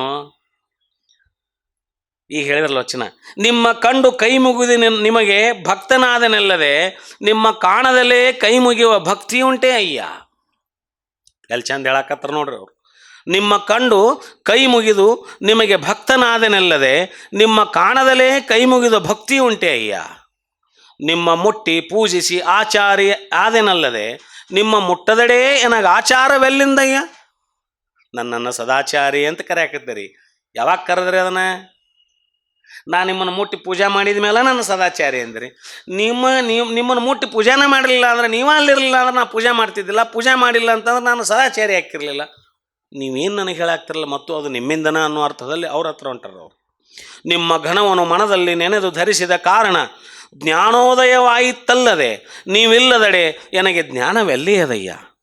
ಇಂತೂ ಆವ ಮುಖದಲ್ಲಿಯೂ ಎನ್ನನ್ನಾಗು ಮಾಡಲೆಂದು ನೀನು ಮುಂದುಗೊಂಡಿದ್ದ ಕಾರಣ ನಿನ್ನ ಸನ್ನಿಧಿಯ ನಾನು ಸದಾಚಾರಿಯಾದಡೆ ನಿಮಗಾನು ಸರಿಯೇ. ಕೂಡಲ ಸಂಗಮ ದೇವ ಜಂಗಮ ಮುಖದಿಂದ ಸಂಗನ ಬಸವಣ್ಣ ಬದುಕಿದೆನೆಂಬುದು ಈ ಮೂರು ಲೋಕವೆಲ್ಲವೂ ಬಲ್ಲುದು ಕಾಣ ಪ್ರಭುವೇ. ಏನು ಹೇಳಬೇಡ್ರಿ ನೀವು. ನಿಮ್ಮನ್ನು ಕಂಡ ನಾ ಕೈ ಮುಗಿದ ಭಕ್ತಾಗೇನಿ, ನಿಮ್ಮನ್ನು ಮುಟ್ಟೆ ನಾನು ಪೂಜಿಸಿ ಆಚಾರಿಯಾಗೇನಿ, ನಿಮ್ಮ ಘನವನ್ನು ನೆನೆದು ನಾನು ಜ್ಞಾನಿಯಾಗೇನಿ. ನೆನೆಲಿಕ್ಕೆ ನನಗೇನಿತ್ತು? ಯಾರು ನೆನೆದ್ರೆ ನಾನು ಜ್ಞಾನಿ ಹಾಕೇನೇನು? ಕಣ್ಣು ಮುಚ್ಕೊಂಡು ಯಾರ ಅಪ್ಪ ಅವ್ವ ತಮ್ಮ ತಂಗಿ ಹೆಂಡತಿ ಮಕ್ಕಳು ನೆನೆದ ಜ್ಞಾನಿ ಹಾಕೇವಿ ನಾವು. ನಾ ಜ್ಞಾನಿ ಆಗಿದ್ದು ನಿಮ್ಮನ್ನು ನೆನೆದು, ನೀವು ಅದಕ್ಕೆ ಮೂಲ ಕಾರಣ ಅಂತ. ನನ್ನ ಜ್ಞಾನಕ್ಕೆ ನೀವು ಮೂಲ ಕಾರಣ. ಹೀಗೆ ಯಾವ ಮುಖವೆಂಬುದೆಲ್ಲದೆ ಸರ್ವತೋಮುಖವಾಗಿ ಸ್ವಾಮಿ ನೀವು ಮುಂದೆ ಬಂದೆಯಾದ ಕಾರಣ ಯಾವ ಮುಖದಿಂದ ನಾನು ಪೂಜಿಸ್ಲಿಕ್ಕೆ ಹೋದಾಗ ನೀವು ಮುಂದೆ ಬಂದಿರಿ, ನೆನೆಲಿಕ್ಕೆ ಹೋದಾಗ ನೀವು ಮನದಲ್ಲಿ ನೀವು ಬಂದಿರಿ, ಹೌದಾ? ಕೈ ಮುಗಿಲಿಕ್ಕೆ ಹೋದಾಗ ಮುಂದೆ ನೀವೇ ನಿಂತೀರಿ. ಯಾವ ಮುಖದಿಂದಲಾದರೂ ನೀವೇ ಬಂದ ಕಾರಣ ತಮ್ಮ ಸನ್ನಿಧಿಯ ಕರ್ತೃತ್ವದಿಂದ ಸದಾಚಾರಿಯಾಗೇನೆ ಹೊರತು ನಿಮಗೆ ನಾನು ಎಂದರ ಸಾಟಿ ಆಗಲಿಕ್ಕೆ ಸಾಧ್ಯನಾ? ನಿಮ್ಮ ಸರಿಸಮ ಆಗಲಿಕ್ಕೆ ಸಾಧ್ಯನಾ? ಕೂಡಲ ಸಂಗಮ ದೇವ ಜಂಗಮ ಮುಖದಿಂದ ಬದುಕಿದ ಈ ಸಂಗನ ಬಸವಣ್ಣ, ಯಾರನ್ನಾದರೂ ಕೇಳ್ರಿ ನೀವು, ಈ ಜಂಗಮ ಮುಖದಿಂದಲೇ ಈ ಬಸವಣ್ಣ ಹೊರತು ಬೇರೆ ಇನ್ಯಾವುದೂ ಇಲ್ಲ. ಇಲ್ಲಿದ್ದವ್ರನ್ನ ಯಾರನ್ನಾರ ಕೇಳ್ರಿ, ಈ ಮೂರು ಲೋಕಕ್ಕೆ ಗೊತ್ತು ನಾ ಹೆಂಗೆ ಬಸವಣ್ಣಗೇನು ಅನ್ನೋದು ಅನ್ನೋ ಮಾತನ್ನು ಕೇಳಿ, ಇಲ್ಲವೆಂದಾದರೆ ನಿಮ್ಮ ಕಾಣದ ಮುಂಚೆ ಭಕ್ತನಲ್ಲ, ಪೂಜಿಸಿದ ಮುಂಚೆ ಆಚಾರಿಯಲ್ಲ, ನೆನೆಯದ ಮುಂಚೆ ನಾನು ಜ್ಞಾನಿಯಲ್ಲ. ಬಸವಣ್ಣವರ ಆಡುವ ಈ ನುಡಿಗಳಲ್ಲಿ ಅದೆಂಥ ಸದ್ಭಕ್ತಿ ಅಂದರೆ ಅಷ್ಟು ಸದ್ಭಕ್ತಿ, ಅಷ್ಟು ಸದ್ಭಕ್ತಿ. ಹಿಂಗೆ ಹೇಳಿದಾಗ ಉತ್ತರ ಹೇಳಲಿಕ್ಕೆ ಕಾತುರ್ಕೊಂಡಿದ್ರಂತ ಪ್ರಭುದೇವರು. ಇನ್ನೂ ಇವ್ರು ಹೇಳೋ ಪುರುಸತ್ತಿಲ್ಲ, ಹೊಳ್ಳೆ ಉತ್ತರ ಕೊಡ್ಲಿಕ್ಕೆ ರೆಡಿ ಆಗಿಬಿಟ್ಟಿದ್ರು ಪ್ರಭುದೇವರು. ಏನು? ಬಸವಣ್ಣ, ನಿನ್ನ ಕಂಡು ಕಂಡು ಎನ್ನ ತನುಬಲ ಬಯಲಾಯಿತು. ಬಸವಣ್ಣ, ನಿನ್ನ ಮುಟ್ಟಿ ಮುಟ್ಟಿ ಎನ್ನ ಕ್ರೀಮಯಲಾಯಿತು. ಬಸವಣ್ಣ, ನಿನ್ನ ನೆನೆದು ಎನ್ನ ಮನ ಬಯಲಾಯಿತು. ಬಸವಣ್ಣ, ನಿನ್ನ ಮಹಾನುಭಾವ ಕೇಳಿ ಕೇಳಿ ಎನ್ನ ಭೌಮ್ನಾಸ್ತಿಯಾಯಿತು. ನಮ್ಮ ಗುಹೇಶ್ವರ ಲಿಂಗದಲ್ಲಿ ನೀನು ಅಜಾತನೆಂಬುದ ನೆಲೆ ಮಾಡಿ ಭವಪಾಶಂಗಳ ಹರಿದಿಪ್ಪಿಯಾಗಿ ನಿನ್ನ ಸಂಘದಿಂದ ನಾನು ಬದುಕಿದೆನು, ನಿಮ್ಮ ಸಂಘದಿಂದನ ನಾ ಬದುಕೇನಿ ಅಂತ ಪ್ರಭುದೇವರು ಹೇಳಕತ್ರಲ್ಲಿ. ಈಗೇನನ್ನೋದು? ಬಸವಣ್ಣವರೇ, ನಿಮ್ಮನ್ನು ನೋಡಿದ್ರೆ ಸಾಕು ಎನ್ನ ಕಾಯದ ಗುಣವೇ ಬಯಲಾಗ್ತಾವ. ದರ್ಶನ ಮಾತ್ರದಿಂದ ನನಗಿರ್ತಕ್ಕಂಥ ಶರೀರ ದೋಷಗಳು ಬಯಲಾಗಿಬಿಡ್ತಾವ ಅಂತ ಪ್ರಭುದೇವರು ಹೇಳಕತ್ತಾರ. ನೋಡಿದ್ರೆ ಇಷ್ಟ ಆಗೋ ಹೊತ್ತಿನಾಗ ನಿಮ್ಮನ್ನು ಸ್ಪರ್ಶ ಮಾಡಿಬಿಟ್ನಿ ಅಂದ್ರೆ ನಿಮ್ಮ ಮುಟ್ಟಿಯನ್ನ ಕ್ರಿಯೆಗಳೆಲ್ಲವೂ ಬಯಲಾದವು. ಇನ್ನು ಮನದೊಳಗೆ ಅಕಸ್ಮಾತ್ ನಿಮ್ಮನ್ನು ನೆನೆಸಿಬಿಟ್ನಿ ಅಂದ್ರೆ ಪ್ರಭುದೇವರು ಹೇಳಾಕ್ತಾರ, ಎನ್ನ ಮನ ಬಯಲಾಯಿತು. ಮನ ಅನ್ನೋದೇ ಇಲ್ಲ ನಂದು, ಮನ ಘನ ಆಗಿಬಿಡ್ತೈತಿ ನಿಮ್ಮ ನೆನೆಸಿಬಿಟ್ರ ಅಂತ. ನೋಡ್ರಿ, ಚಂಚಲವಾದ ಮನಸ್ಸನ್ನು ಘನವಾಗಿರಿಸಲಿಕ್ಕೆ ಒಂದು ದಾರಿ ತೋರಿಸಿಕೊಟ್ಟವ್ರು ಯಾರಂದ್ರೆ ಪ್ರಭುದೇವರು. ಮನದಲ್ಲಿ ಬಸವ ಬಸವ ಬಸವ ಬಸವ ಅಂತ ನೆನೆದು ಬಿಟ್ರೆ ಮನದ ಚಂಚಲತೆ ದೂರಾಗಿ ಆ ಮನ ಘನಮನ ಆಗ್ತದೆ ಅಂತ ಯಾರು ಹೇಳಕತ್ತಾರ? ಪ್ರಭುದೇವ್ರು ಹೇಳಕತ್ತಾರ, ಇಲ್ಲಿ ಬೇರೆ ಯಾರಲ್ಲ. ಬಸವ ಬಸವ ಬಸವ ಬಸವ, ಮನದಲ್ಲಿ ಬಸವ ಬಸವ ಅಂತ ನೆನೆದು ಬಿಟ್ಟೆ ಅಂದರೆ ನಾನು ನನ್ನ ಮನ ಆ ಚಂಚಲತ್ವವನ್ನು ಕಳ್ಕೊಂಡು ಅದು ಘನಮನವಾಗಿ ನಿಲ್ತದೆ, ಎಲ್ಲಿಯೂ ಚಲಸಂಗಿಲ್ಲ, ಅದು ಮುಂದೆ ನಿಮ್ಮಲ್ಲೇ ನೆಟ್ಟಿಗೆ ನಿಲ್ಲುತ್ತದೋ ಆ ಮನ ಅನ್ನುವಂಥ ದಾರಿಯನ್ನು ಸೂತ್ರವನ್ನು ಕೊಟ್ಟರು. ನಿಮ್ಮ ಮಹಿಮೆಗಳನ್ನು ಕೇಳಿ ನೋಡ್ರಿ, ನಿಮ್ಮ ಮಹಿಮೆಗಳನ್ನು ನಿಮ್ಮ ಮಹಾನುಭಾವ ಕೇಳಿ ಕೇಳಿ ನಿಮ್ಮ ಮಹಿಮೆಯನ್ನು ಕೇಳಿ ಕೇಳಿ ಎನ್ನ ಹುಟ್ಟು ಸಾವುಗಳು ಅಳದು ಹೋಗುದು, ಎನ್ನ ಭವಮ್ನಾಸ್ತಿ ಆಯಿತು ಅಂದ್ರೆ ನಾನು ಹುಟ್ಟು ಸಾವುಗಳಿಂದ ದೂರ ಆಗಿಬಿಟ್ಟೆ. ಬರೇ ಬಸವಣ್ಣನವ್ರನ್ನ ಮಹಿಮೆ ಕೇಳೋದ್ರಿಂದ ನಾವು ಭವಬಂಧನದಿಂದ ದೂರ ಆಗ್ಬೇಕಂದ್ರೆ ಪ್ರಭುದೇವರು ಹೇಳಕತ್ತಾರ, ಇಲ್ಲೇ ಕೇಳ್ರಿ ಬಸವಣ್ಣವ್ರ ಚರಿತ್ರೆಯನ್ನು ಅಂತ, ಕೇಳಿ ಶರಣರ ಚರಿತ್ರೆಯನ್ನು ಅಂತ. ಶರಣರ ಚರಿತ್ರೆಯನ್ನು ಕೇಳೋದ್ರಿಂದನೇ ನಮ್ಮ ಹುಟ್ಟು ಸಾವುಗಳು ನಿಂತು ಹೋಗ್ಬಿಡ್ತಾವು, ಆ ಭೌಮ್ನಾಸ್ತಿ ಆಗತ್ತೆ. ಪುನರಪಿ ಮರಣಂ ಪುನರಪಿ ಜನನ ಅಂತಕ್ಕಂಥದ್ದು ಏನಿದೆಯಲ್ಲ ಅದು ಹರಿದು ಹೋಗುತ್ತೆ. ಆ ಭವಬಂಧನ ಭವಪಾಶನ ಎಲ್ಲ ಹಾರಿ ಹೋಗುತ್ತೆ. ಏನಂದ್ರೆ ಶರಣರ ಮಹಾನುಭಾವರ ಏನೋ ಮಹಿಮೆಯನ್ನು ನಾವು ಕೇಳಬೇಕು ಅನ್ನಕ್ಕಂಥ ಮಾತನ್ನು ಇಲ್ಲಿ ಹೇಳಾಕ್ತಾರೆ. ಗುಹೇಶ್ವರ ಲಿಂಗದಲ್ಲಿ ನೀವು ಅಜಾತನಯ್ಯ, ಹುಟ್ಟದೇ ಇರುವಾತ ಅಂದರೆ ಗುರುವಿನಿಂದಾದಾತ. ಹೌದಾ? ಭವಪಾಶ ಹೊದ್ದದ ನಿನ್ನ ಸಂಘದಿಂದ ನಾನು ಬದುಕಿದೆ ಅಂತ ಪ್ರಭುದೇವರು ಮತ್ತೆ ಒತ್ತಿ ಒತ್ತಿ ಹೇಳಲಿಕ್ಕೆ ಪ್ರಾರಂಭ ಮಾಡಿದರು. ಹಂಗೆ ಮಾತಾಡ್ಕೊತ ಹೋಗಂಗೆ ಆಡಿದಂತೆಲ್ಲ ಮಾತಾಡಿದಂತೆಲ್ಲ ಎಂದಿನಿಂದಲೂ ಅಂತರಂಗದಲ್ಲಡಗಿ ಅಪೂರ್ವ ಭಕ್ತಿ ರತ್ನಗಳು ಗುಣಮುಖವಾಗಿ ವರ್ಣಮುಖವಾಗಿ ಕಾವ್ಯಮುಖವಾಗಿ ಧಾರೆ ಧಾರೆಯಾಗಿ ಬರುತ್ತಿರುವ ಈ ಸ್ತೋತ್ರವಾಹಿನಿ, ಇಬ್ಬರ ನಡುವೆ ಬಂತು ಸ್ತೋತ್ರವಾಹಿನಿ. ಹಂಗೆ ಮುಂದುವರ್ಕೊಂತ ಹೋದಂಗೆ ಇವ್ರ ಬಗ್ಗೆ ಅವ್ರ ಬಗ್ಗೆ ಹೇಳೋ ಸ್ತೋತ್ರವಾಹಿನಿ ಕೇಳುವ ಬರೆಯೋರನ್ನೇ ಕೊಚ್ಚಿಕೊಂಡು ಹೋಗುವಂತಿದೆ ಅಂತ ಹೇಳ್ತಾರೆ. ಇಲ್ಲಿ ಈ ವಚನಾರ್ಥಗಳಿಗೆ ಯಾವ ಅರ್ಥಗಳನ್ನು ನಮ್ಮ ಇತಿಮಿತಿಗೊಳಪಟ್ಟು ಹೇಳಲಿಕ್ಕೆ ಸಾಧ್ಯ ಅನ್ನೋ ಪ್ರಶ್ನೆಯನ್ನು ಹಾಕೋತಾರೆ. ಯಾವ ಭಾವ ಅಲಂಕಾರಗಳೊಡನೆ ಇದನ್ನು ಹೇಳಲಿಕ್ಕೆ ತಿಳಿಸ್ಲಿಕ್ಕೆ ಸಾಧ್ಯ? ಇಂಥ ಅಮೂಲ್ಯವಾದ ರತ್ನಗಳನ್ನು ಹೆಂಗೆ ಬಿಡಿಸಿ ಹೇಳೋದು ಅಂತಕ್ಕಂಥ ಏನಾರ ಹೇಳಿ ಪಾರ ಆಗುವುದಲ್ಲಿದು ಅಂತ ಅರ್ಥ. ಇಲ್ಲಿ ಬಂದಿರುವ ಅಲ್ಲಮ ಬಸವರ ಮಹಾನುಭಾವ ಸ್ತೋತ್ರಗಳು ಈ ಇಡೀ ಸಂಪಾದನೆಯಲ್ಲಿ, ಬಸವೇಶ್ವರರ ಸಂಪಾದನೆಯಲ್ಲಿ ಬಂದಿದ್ದೇನೆಂದರೆ ಅಲ್ಲಮ ಬಸವರ ಮಹಾಸ್ತೋತ್ರಗಳು ಇವು. ಬಸವಣ್ಣವರ ನುಡಿಯಿಂದ ಅಲ್ಲಮರ ಸ್ತೋತ್ರ, ಅಲ್ಲಮರ ನುಡಿಯಿಂದ ಬಸವೇಶ್ವರ ಸ್ತೋತ್ರ, ಇವಕ್ಕೆ ನಾವು ಮಹಾಸ್ತೋತ್ರಗಳಂತ ಕರಿತೀವಿ. ಕೇಳಿ ಬರೆದು ಕೈ ಮುಗಿದು ನೋಡ್ರಿ, ನಮ್ಮ ಇತಿಮಿತಿಗೆ ಇಷ್ಟ ಅರ್ಥ ಆಗೋದಿದು.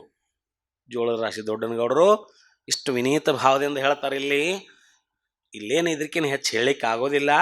ಅದಕ್ಕೆ ಈ ಮಹಾಸ್ತೋತ್ರಗಳನ್ನು ಕೇಳೋದು, ಹೌದಾ, ಬರೆಯೋದು, ಕೈ ಮುಗಿದು ಮುಂದೆ ಸಾಗುವುದೇ ಉತ್ತಮ ಅನ್ನುವಂಥ ಮಾತನ್ನು ಹೇಳ್ತಾರೆ.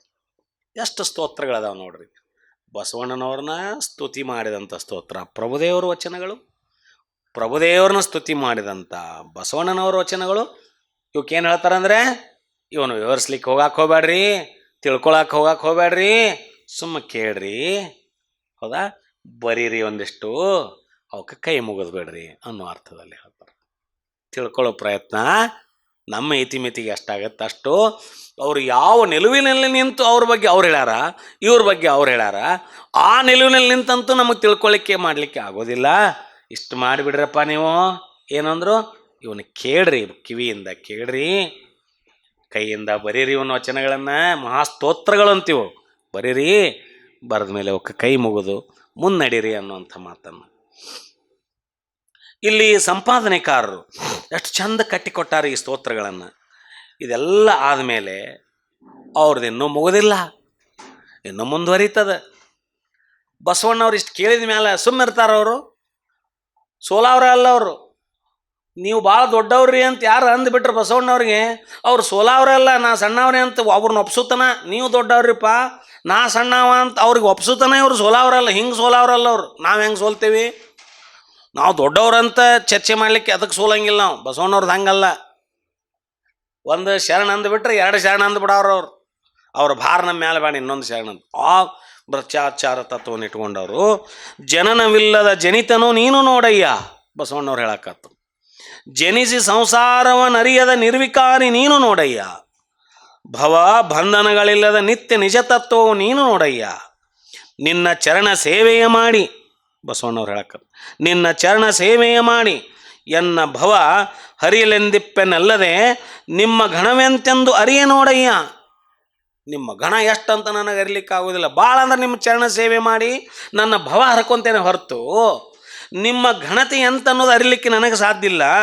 ಕೂಡಲ ಸಂಗಮ ದೇವ ನೀನು ಕೊಂಡಾಡಲಾನು ಪ್ರಾಪ್ತನೇ ಹೇಳ. ನೀವೇನು ನಿಂತು ನನ್ನ ಬಗ್ಗೆ ಇಷ್ಟು ಕೊಂಡಾಡಕತ್ತಾರಲ್ಲ, ಅದಕ್ಕೆ ನಾನು ಅರ್ಹದೇನೇನು ಅಂತ ಪ್ರಶ್ನೆ ಮಾಡ್ಕೊಳಕತ್ರ ಯಾರು ಬಸವಣ್ಣವರು. ನೀವೇನು ಇಷ್ಟೊತ್ತನ ನಿಂತು ನನಗೆ ಕೊಂಡಾಡಕತ್ತಾರಲ್ಲ, ನೀನು ಜನನವಾಗದೆ ತೋರುವ ಜನನ ಇಲ್ಲ, ಅಜಾತನು. ಪಂಚ ಭೌತಿಕಾಂಶವಿಲ್ಲದ ಜನಿತನಯ್ಯ ನೀನು. ಪಂಚ ಭೌತಿಕಾಂಶವಿಲ್ಲದ ಜನಿತನಯ್ಯ ನೀನು. ಜನಿಸಿ ಸಂಸಾರ ವಿಕಾರಗಳಿಗೆ ದೂರವಾದವನು ನೀವು. ಹುಟ್ಟು ಸಾವುಗಳ ಸಂಬಂಧವಿಲ್ಲದವರು ನೀವು. ನಿಜ ತತ್ವ ಸಂಬಂಧಿಯಯ್ಯ ನೀವು. ನಿಮ್ಮಂತಹವರ ಪಾದ ಸೇವೆ ಮಾಡಿ, ಚರಣ ಸೇವೆ, ಪಾದ ಸೇವೆ ಮಾಡಿ ಎನ್ನ ಭವಬಂಧನ ನೀಗಿಸಿಕೊಳ್ಳಲೆಂದು ಇಲ್ಲಿ ನಾನು ನಿಂತೇನೆ ನಿಮ್ಮ ಮುಂದೆ. ಬಸವಣ್ಣವ್ರು ಹೇಳಾಕ್ತಾರೆ, ನಾನು ನಿಂತೇನೆ. ನಿಮ್ಮ ಘನವನ್ನು ಅರಿಲಿಕ್ಕೆ ನಾನೇನು ಸಾಧ್ಯನೋ? ನಾನು ಅರಿಲಿಕ್ಕೆ ಸಾಧ್ಯ. ನಿಮ್ಮ ಘನವನ್ನು ಊಹಿಸ್ಲಿಕ್ಕೂ ಅಸಾಧ್ಯ ಅಂತ ಪ್ರಭುದೇವರು ಹೇಳಿದರು ಬಸವಣ್ಣವ್ರಿಗೆ. ಬಸವಣ್ಣವ್ರು ಇಲ್ಲಿ ಹೇಳಿದರು. ಕೂಡಲ ಸಂಗಮ ದೇವ ಪ್ರಭುದೇವರಿಗೆ ಬಟ್ ಮಾಡಿ, ನೀವು ಕೊಂಡಾಡಲು ನನ್ನನ್ನು ಕೊಂಡಾಡಕತ್ತಿರಲ್ಲ, ಅದಕ್ಕೆ ನಾನೇನಾದರೂ ಅರ್ಹನಿದ್ದೇನಾ? ನೀವೇನು ನನ್ನ ಕೊಂಡಾಡಕತ್ತಿರಲ್ಲ, ಅದಕ್ಕೆ ನಾನು ನಿಜವಾಗಿಯೂ ಅರ್ಹನಿದ್ದೇನಾ ಪ್ರಭುವೇ ಅಂತ ಪ್ರಶ್ನೆ ಹಾಕ್ತಾರೆ ಅವರು. ಹಿಂಗೆ ಅಲ್ಲಮರನ್ನ ಅತ್ಯಂತ ಹೃದಯ ತುಂಬಿ ಬಸವಣ್ಣನವರು ಆ ಹೊಗಳಿಕೆಯಲ್ಲಿ ಅಲ್ಲಮರು ತನ್ನನ್ನು ಹೊಗಳಿದ ಘನತೆಯನ್ನು ಕಳೆದುಕೊಂಡಲ್ಲದೆ ಅಲ್ಲಮ ದೇವರ ಕೆಲವು ಅಂತರ್ಗತ ಸಹಜತೆಗಳನ್ನು ವಿಸ್ತರಿಸ್ತಾರೆ ಅವರು. ಏನಂತ? ಜನನವಿಲ್ಲದ ಜನಿತ ಅಂತ ಅವ್ರ ವ್ಯಕ್ತಿತ್ವವನ್ನು ಅಲ್ಲಿ ಹೇಳಿದರು. ಸಂಸಾರವರಿಯದ ನಿರ್ವಿಕಾರಿ ಅನ್ನೋ ಶಬ್ದವನ್ನು ಅಲ್ಲಿ ಬಳಸಿದರು ಪ್ರಭುದೇವರ ಕುರಿತು. ನಾವೆಲ್ಲ ಬರೆದಿಟ್ಕೋಬೇಕು ಅವನ್ನ. ಪ್ರಭುದೇವರು ಯಾರು ಅಂತಂದರೆ ಸಂಸಾರ ಅರಿಯದ ನಿರ್ವಿಕಾರಿ, ಜನನವಿಲ್ಲದ ಜನಿತ. ಇವೆಲ್ಲ ಬಸವಣ್ಣವರು ಬಳಸಿದ ಪದಪ್ರಯೋಗಗಳು. ಹೀಗಿದ್ದಾಗ, ಹೀಗೇ ನಡೆದುಕೊಂತ ಹೋದಾಗ, ಈ ರೀತಿ ಆ ಮೂರ್ತಿಯ ಅನುಗ್ರಹದಿಂದ ನಾನು ಬದುಕಿದೆ, ಬದುಕಲು ಪ್ರಯತ್ನಿಸುವೆ, ನೀವು ಈ ರೀತಿ ನೋಡಿದ್ರೆ ನನಗೆ ಕೊಂಡಾಡಕತ್ತೀರಿ, ಈ ಕೊಂಡಾಡಲಿಕ್ಕೆ ನಾನು ಅರ್ಹದೇನಾ ಅಂತ ಪ್ರಶ್ನೆ ಹಾಕಿ ಬಸವಣ್ಣವ್ರು ನಿಲ್ತಾರ. ಆವಾಗ ಪ್ರಭುದೇವರು ಥಟ್ನ ಹೇಳ್ತಾರ, ಆಚಾರವಂಗಲೇಪವಾಗಿ ಕಾಯಮುಕ್ತನು ನೀನು ನೋಡಯ್ಯ. ಬಸವಣ್ಣವ್ರಿಗೆ ಹೇಳ್ತಾರ. ಅರಿವು ಅಂತರಂಗದಲ್ಲಿ ಭರಿತವಾಗಿಪ್ಪುದಾಗಿ ಮನೋಮುಕ್ತನು ನೀನು ನೋಡಯ್ಯ. ಅರ್ಪಿತ ಪರಿಣಾಮದಲ್ಲಿ ಅವಿರಳವಾಗಿಪ್ಪುದಾಗಿ ಸರ್ವಾಂಗ ಲಿಂಗೈಕ್ಯ ನೋಡ. ಮುಕ್ತನಲ್ಲೆಂಬ ಬಳಕೆಯ ಮಾತಂತಿರಲಿ, ಬಯಲಭ್ರಮೇನೇ ಕಳೆದು ಭವದ ಬಟ್ಟೆಯ ಹರಿದಿಪ್ಪುದ ನಮ್ಮ ಗುಹೇಶ್ವರ ಲಿಂಗ ಬಲ್ಲನು. ನೀನು ಮರಿಯಾಗಿ ನುಡಿವರೇ ಸಂಗನ ಬಸವಣ್ಣ. ಎಷ್ಟರ ಹೇಳ್ರಿ ನೀವು, ಎಷ್ಟರ ನಿಮ್ಮ ವ್ಯಕ್ತಿತ್ವವನ್ನು ಬಚ್ಚಿಟ್ಕೊಳ್ರಿ ನೀವು, ಎಷ್ಟರ ನಿಮ್ಮ ವ್ಯಕ್ತಿತ್ವವನ್ನು ಮುಚ್ಚಿಟ್ಕೊಳ್ರಿ ನೀವು. ನಾ ಹಂಗೆ ಅಲ್ಲ ಅಲ್ಲ ಅಲ್ಲ ಅಂತ ಎಷ್ಟರ ಹೇಳ್ಕೊರಿ ನೀವು. ಪ್ರಭುದೇವ್ರು ಹೇಳಾಕತ್ತಾರೆ ಬಸವಣ್ಣವ್ರಿಗೆ, ಎಷ್ಟರ ಮುಚ್ಚಿಟ್ಕೋರಿ ನಿಮ್ಮ ವ್ಯಕ್ತಿತ್ವವನ್ನು. ನೀವು ಯಾರು ಅನ್ನೋದು ಈ ಲೋಕಕ್ಕೆಲ್ಲ ಗೊತ್ತೈತಿ ಬಿಡ್ರಿಪ್ಪ ಅಂತ ಪ್ರಭುದೇವ್ರು ಹೇಳಿ ಪ್ರಾರಂಭ ಮಾಡಿದರು. ನೀವೇನಾದರೂ ಅಕಸ್ಮಾತು ಅದನ್ನು ಮುಚ್ಚಿಡ್ಲಿಕ್ಕೆ ಬಂದಂತೆ ಲೋಕ ಇದನ್ನು ಮುಚ್ಚಿಡ್ಲಿಕ್ಕೆ ಆಗೋದಿಲ್ಲ. ನೀವೇನರ ಮುಚ್ಚಿಡ್ಕೋಬೋದು ನಿಮ್ಮ ವ್ಯಕ್ತಿತ್ವವನ್ನು. ಬಟ್ ಲೋಕಕ್ಕೆ, ಜಗತ್ತಿಗೆ ಗೊತ್ತೈತಿ ಇದನ್ನು ಮುಚ್ಚಿಡಲಾದೀತೆ. ಮುಕ್ತನಲ್ಲ ಎಂಬ ಮಾತು ಅದು ಸುಮ್ಮನೆ ವಿನಯ ಸೂಚನೆಯ ಬಳಕೆಯ ಮಾತು. ನಾನು ಮುಕ್ತನಲ್ರಿಪ್ಪ ಅಂತ ಹೇಳಾಕತ್ತಾರಲ್ಲ, ಅದು ಸುಮ್ಮನೆ ವಿನಯ ಸೂಚನೆಯ ಮಾತದು, ಅದು ವಾಸ್ತವ ಅಲ್ಲ. ಇಲ್ರಿಪ್ಪ ನಾವೆಲ್ಲ ದೊಡ್ಡವರು, ನಾವು ಭಾಳ ಸಣ್ಣವ್ರು ಅಂತ ಅಂದ್ರೆ ಅದರ ಅರ್ಥ ಅದು ವಾಸ್ತವ ಅಲ್ಲಂಥದ್ದು. ಅದು ಸುಮ್ಮನೆ ವಿನಯ ಸೂಚನೆಯ ಮಾತಂಥದ್ದು. ಅದನ್ನು ವಾಸ್ತವದಲ್ಲಿ ಹಂಗೆ ಅನ್ಕೋಬಾರ್ದಂತ ನಾವು ಪ್ರಭುದೇವ್ರು ಹೇಳಾಕತ್ತಾರೆ ಇಲ್ಲಿ. ಅದು ವಿನಯ ಸೂಚನೆಯ ಬಳಕೆಯ ಮಾತು. ನೀವು ಸರ್ವಾಂಗಲಿಂಗೈಕ್ಯ, ಪ್ರಭುದೇವ್ರು ಹೇಳಾಕ್ತಾರೆ, ನೀವು ಸರ್ವಾಂಗಲಿಂಗೈಕ್ಯ, ಗುರುಲಿಂಗ ಜಂಗಮಾಚಾರಿಯಾಗಿ ಕಾಯಮುಕ್ತನಾದಂಥವ್ರು ನೀವು, ಕಾಯ ಹೊತ್ತು ಕಾಯಮುಕ್ತ ಆದಂಥವ್ರು ನೀವು. ಶುದ್ಧಾಂತರಂಗದಲ್ಲಿ ಸ್ವಯದ ಅರಿವು ತುಂಬಿ ಮನದಿಂದ ಮುಕ್ತನಾಗಿರುವವರು. ಆ ಮನ ಘನವಾಗಿದ್ದಾಗ ಮನದ ಚಂಚಲತೆಯಿಂದ ಮುಕ್ತ ಆಗಿರ್ತಕ್ಕಂಥವ್ರು ನೀವೆಲ್ಲ. ಸಂದಿಲ್ಲದ ಚಿದ್ಘನಾನಂದದಲ್ಲಿ ಭರಿತವಾಗಿಸಿ ಭಾವೈಕ್ಯನಾಗಿರ್ತಕ್ಕಂಥವ್ರು ನೀವು. ಅಯ್ಯ, ಸ್ಥೂಲ ಸೂಕ್ಷ್ಮ ಕಾರಣ ಈ ಶರೀರಗಳನ್ನು ಲಿಂಗದರಲ್ಲಡಗಿಸಿ, ಆ ಲಿಂಗದಲ್ಲೇ ಅಡಗಿಸಿ, ಇಷ್ಟ ಪ್ರಾಣ ಭಾವಲಿಂಗದಲ್ಲಿ ಅಡಗಿಸಿ, ಆಮೆಯ ಸ್ವಾಧೀನಾಂಗಗಳಂತೆ ಬೇಕಾದಾಗ ಬಯಲಿಗಿಟ್ಟು, ಆಮೆ ತನ್ನ ಅಂಗಗಳನ್ನು ಬೇಕಾದಾಗ ಹೊರಗಿಡ್ತೈತಿ, ಬೇಡಂದಾಗ ಒಳಗೆ ಮುಚ್ಚು, ಬೇಕೆಂದಾಗ ಬಯಲಿಗಿಟ್ಟು ಬೇಡವಾದಾಗ ಒಳಗಿಟ್ಟುಕೊಂಬ ಲಿಂಗ ನೀವಾಗಿರಿ. ಪ್ರಭುದೇವರು ಹೇಳ್ತಾರೆ ಯಾರಿಗೆ? ಬಸವ. ಯಾರ ನಿಮ್ಮ ವಿನಯತೆಯನ್ನು ನೋಡಿ ಇವರೇನು ಬಿಡ ಅಂದ್ಕೊಂಡು ಹೋಗುವಂಗಿಲ್ಲಂತ್ರಿ. ನೀವು ಬೇಕೆಂದಾಗ ಅವನು ಬಯಲಿಗಿಟ್ಟು ಬೇಡವಾದಾಗ ಒಳಗಿಟ್ಟುಕೊಂಬ ಲಿಂಗ ನೀವಾಗಿ ಭಯಲ ಭ್ರಾಂತಿ ಕಳೆದು ಭವದ ಪರದೆಯನ್ನು ಹರಿದೆ. ನಾನರಿಯನೆಂಬುವಿ ಮರೆಯಾಗುವಿ ಏಕೆ? ಇಷ್ಟೆಲ್ಲ ಇದ್ದು ನನಗೇನು ಗೊತ್ತಿಲ್ಲರಿಪ್ಪ, ನನಗೇನು ಗೊತ್ತಿಲ್ಲರಿಪ್ಪ ಅಂತ ಯಾಕೆ ಹೇಳಾಕತ್ರಿ? ಇದನ್ನು ಗೊತ್ತಿಲ್ಲ ನೀ ಜಗತ್ತಿಗೆ, ಎಲ್ಲ ಗೊತ್ತೈತಿ, ಹಂಗೆ ಅನ್ಬೇಡ್ರಿ ನೀವು ಅಂತ ಪ್ರಭುದೇವರು ಬಸವಣ್ಣವ್ರು ಹೇಳಿದರು. ಈ ರೀತಿಯಾಗಿ ಅಲ್ಲಮ ಪ್ರಭುದೇವರು ಬಸವಣ್ಣನವರು ತಮ್ಮ ವ್ಯಕ್ತಿತ್ವವನ್ನು ಮರೆಮಾಚುವುದನ್ನು ಗುಹೇಶ್ವರ ಲಿಂಗ ಬಯಲು ಮಾಡಿದೆ. ಜಗದಣ್ಣ ನೀನು ಸಣ್ಣವನೆಂದರೆ ಆದೀತೆ. ಇಷ್ಟೆಲ್ಲ ಹೇಳಿದಾಗ ನೀವು ಸಣ್ಣವರು ಅಂತ ಅಂದ್ಕೊಂಡ್ರೆ ಸಣ್ಣವರಾಗಕ್ಕೆ ಸಾಧ್ಯನೋ ಎಂದು ಪ್ರಭುದೇವರು ಅವ್ರ ವ್ಯಕ್ತಿತ್ವವನ್ನು ಬಯಲಿಗಿಟ್ಟಾಗ ಬಸವಣ್ಣನವ್ರು ಹೇಳ್ತಾರಲ್ಲಿ ಏನು ಹೇಳಿದರು? ಜ್ಞಾನದ ಬಲದಿಂದ ಅಜ್ಞಾನ ಕೇಡು ನೋಡಯ್ಯ, ಜ್ಯೋತಿಯ ಬಲದಿಂದ ಕತ್ತಲೆ ಅಂದರೆ ಜ್ಯೋತಿಯ ಬಲದಿಂದ ತಮಂದದ ಕೇಡು ನೋಡಯ್ಯ, ಸತ್ಯದ ಬಲದಿಂದ ಅಸತ್ಯದ ಕೇಡು ನೋಡಯ್ಯ, ಪರುಷದ ಬಲದಿಂದ ಅವಲೋಹ ಕೆಡುವುದು ನೋಡಯ್ಯ. ಕೂಡಲ ಸಂಗಮ ದೇವಯ್ಯ ನಿಮ್ಮ ಅನುಭಾವದಿಂದ ಎನ್ನ ಭವ ಕೆಟ್ಟುದನ್ನೆನ್ನ ಬಹುದೇ ಪ್ರಭುವೇ. ಇಲ್ಲಿ ಬಂತು ಈ ವಚನ. ಹೌದು, ಅಲ್ಲನಕ್ಕಾಗೋದಿಲ್ಲ. ಜ್ಞಾನದ ಬಲದಿಂದ ಅಜ್ಞಾನ ಕೆಡುವಂತೆ, ದೀಪದ ಬೆಳಗಿನಿಂದ ಕತ್ತಲು ಹರಿಯುವಂತೆ, ಸತ್ಯದ ಬಲದಿಂದ ಅಸತ್ಯ ಕೆಟ್ಟಂತೆ, ಪರುಷ ಸೋಂಕಿನಿಂದ ಕಬ್ಬಿಣ ಚಿನ್ನವಾದಂತೆ. ಹೌದಾ? ಕೂಡಲ ಸಂಗಮದೇವ ನಿಮ್ಮ ಅನುಭಾವದಿಂದ ಎನ್ನ ಭವ ಕೆಟ್ಟಿತ್ತು. ನಿಜನೇ ಹೌದು, ನಿಮ್ಮ ಅನುಭಾವದಿಂದ ಎನ್ನ ಭವ ಕೆಟ್ಟಿತ್ತು. ಇದನ್ನು ಸಮ್ಮತಿಸಲೇಬೇಕಾತು, ಸುಮ್ಮನೆ ಹೂ ಅನ್ಬೇಕಾತು ಬಸವಣ್ಣವರು. ಇಲ್ಲಿ ಬಸವಣ್ಣವರು ಸಮ್ಮತಿಸಿಬಿಟ್ರು. ನಿಮ್ಮ ನಿಮ್ಮ ನಿಮ್ಮ ನಿಮ್ಮ ಸಂಘದಿಂದ ಅಥವಾ ನಿಮ್ಮ ಅನುಭಾವದಿಂದ ಎನ್ನ ಭವ ಕೆಟ್ಟಿತ್ತು ಅಂದರೆ ನಾನು ಆ ಭವದಿಂದ ಮುಕ್ತನಾಗಿದ್ದೇನೆ ಅನ್ನುವಂಥ ಮಾತನ್ನು ಅಲ್ಲಿ ಒಪ್ಕೊಂಡ್ರು ಅವರು. ಹೀಗಾದಾಗ ಇದೇನು ನಮ್ಮ ಇವರು ದೊಡ್ಡನಗೌಡರಿಗೆ ಚಂದ ಹೇಳ್ತಾರೆ ಇಲ್ಲಿ, ಬಾಲಕರ ಹುಡುಗಾಟದ ಕಣ್ಣ ಮುಚ್ಚಾಲೆ ಆಟದಂತಿದ್ದ ಬರೀತಾರೆ ಅವರು. ಬಾಲಕರ ಹುಡುಗಾಟದ ಕಣ್ಣ ಮುಚ್ಚಾಲೆ ಆಟದಂತಿದ್ದ ಭಕ್ತ ಜಂಗಮರ ತಾತ್ವಿಕಾನಂದ ಲೀಲೆಯ ಯಾರ ನಡುವ ಪ್ರಭುದೇವರು ಮತ್ತು ಬಸವಣ್ಣವ್ರ ನಡುವೆ ಈಗ ಹಿಂಗೆ ನಡೆದಿತ್ತಂತಿದು ಲೀಲೆಯ ಬೆಡಗಿನಾಟ ಎಷ್ಟೊತ್ತು ನಡೆಯುತ್ತೆ, ಎಷ್ಟೊತ್ತು ನಡಿಬೇಕಿದೆ ಹಿಂಗೆ. ಆಡುವವರಿಗೂ ಬಿಗಿಯಾಗಿ, ಆಡಿ ಕಡೆಗೆ ಸಾಕಾದಾಗ ಸಡಿಲಾಗಿ, ಎಷ್ಟು ಚಂದ ಬರೀತಾರೆ ಅವರು. ಆಡಿ ಕಡೆಗೆ ಸಾಕಾದಾಗ ಸಡಿಲಾಗಿ, ಒಬ್ಬರ ಕೈಗೊಬ್ಬರು ಸಿಕ್ಕು ನಗೆಯಾಡುವ ಮಕ್ಕಳಂತೆ ಆಗಬೇಕು. ಹಂಗಾದರಂತೀಗ ಅವರು ಯಾರು? ಪ್ರಭುದೇವರು ಮತ್ತು ಬಸವಣ್ಣವರು. ಆದರೆ ಬಸವಣ್ಣನವರು ಮುಕ್ತತೆ ಪ್ರಭುವಿನಿಂದಾಯಿತೆಂದ ಮಾತಿಗೆ ಅವ್ರು ಹೇಳಿದ್ರಲ್ಲ, ನಾನು ಮುಕ್ತಾಗೇನೆ ಅಂತ ಹೇಳಿದ್ರಲ್ಲ, ಎನ್ನ ಭವ ಕೆಟ್ಟಿತ್ತು ನಿಮ್ಮ ಅನುಭವದಿಂದ ಅಂತ ಹೇಳಿದ್ರಲ್ಲ, ಮತ್ತು ಅದಕ್ಕೆ ಪ್ರಭುದೇವರು ಹೇಳ್ತಾರ ಮಾತಿಗೆ, ಪ್ರಭುದೇವರು ನಕ್ಕು ಬಿಚ್ಚು ಮಾತಿನಲ್ಲಿ ಹೀಗೆನ್ನುತ್ತಾರೆ. ಏನು ಹೇಳಿದರು? ಚಂದ ಬರ್ತ ನೋಡ್ರಿ. ಕೃತಯುಗದಲ್ಲಿ ನೀನು ಸ್ಕಂದನೆಂಬ ಗಣೇಶ್ವರನಾಗಿರ್ದುದು ನಾ ಬಲ್ಲೆ. ತ್ರೇತಾಯುಗದಲ್ಲಿ ನೀನು ನೀಲಲೋಹಿತನೆಂಬ ಗಣೇಶ್ವರನಾಗಿರ್ದುದು ನಾ ಬಲ್ಲೆ. ದ್ವಾಪಾರ ಯುಗದಲ್ಲಿ ನೀನು ಋಷಭನೆಂಬ ಗಣೇಶ್ವರನಾಗಿರ್ದುದು ನಾ ಬಲ್ಲೆ. ಕಲಿಯುಗದಲ್ಲಿ ನೀನು ಬಸವನೆಂಬ ಗಣೇಶ್ವರನಾಗಿ ಸರ್ವಾಚಾರ ಸಂಪನ್ನನಾಗಿ ಭಕ್ತಿ ಜ್ಞಾನವ ಕಂದೆರವೆಯ ಮಾಡಿ ಶಿವಾಚಾರವ ಘನವ ಬೆಳವಿಗೆಯ ಮಾಡಿ ಶಿವಭಕ್ತಿಯ ಧ್ವಜವನ್ನೆತ್ತಿಸಿ ಮರ್ತ್ಯ ಲೋಕದೊಳಗೆ ಹರಹಿದ ಭೇದವ ಭೇದಿಸಿ ನೋಡಿ ಆನು ಅರಿದೆ. ಗುಹೇಶ್ವರ ಸಾಕ್ಷಿಯಾಗಿ ನಿಮ್ಮ ಮಹಾತ್ಮೆಗೆ ನಮೋ ನಮೋ ಎನ್ನುತ್ತಿದ್ದೆನು ಕಾಣ ಸಂಗನ ಬಸವಣ್ಣ. ಅಷ್ಟಕ್ಕೆ ಅವ್ರು ಕೇಳಿಲ್ಲ, ಈ ಮಾತು ಹೇಳಿದ್ರು ಅವರು.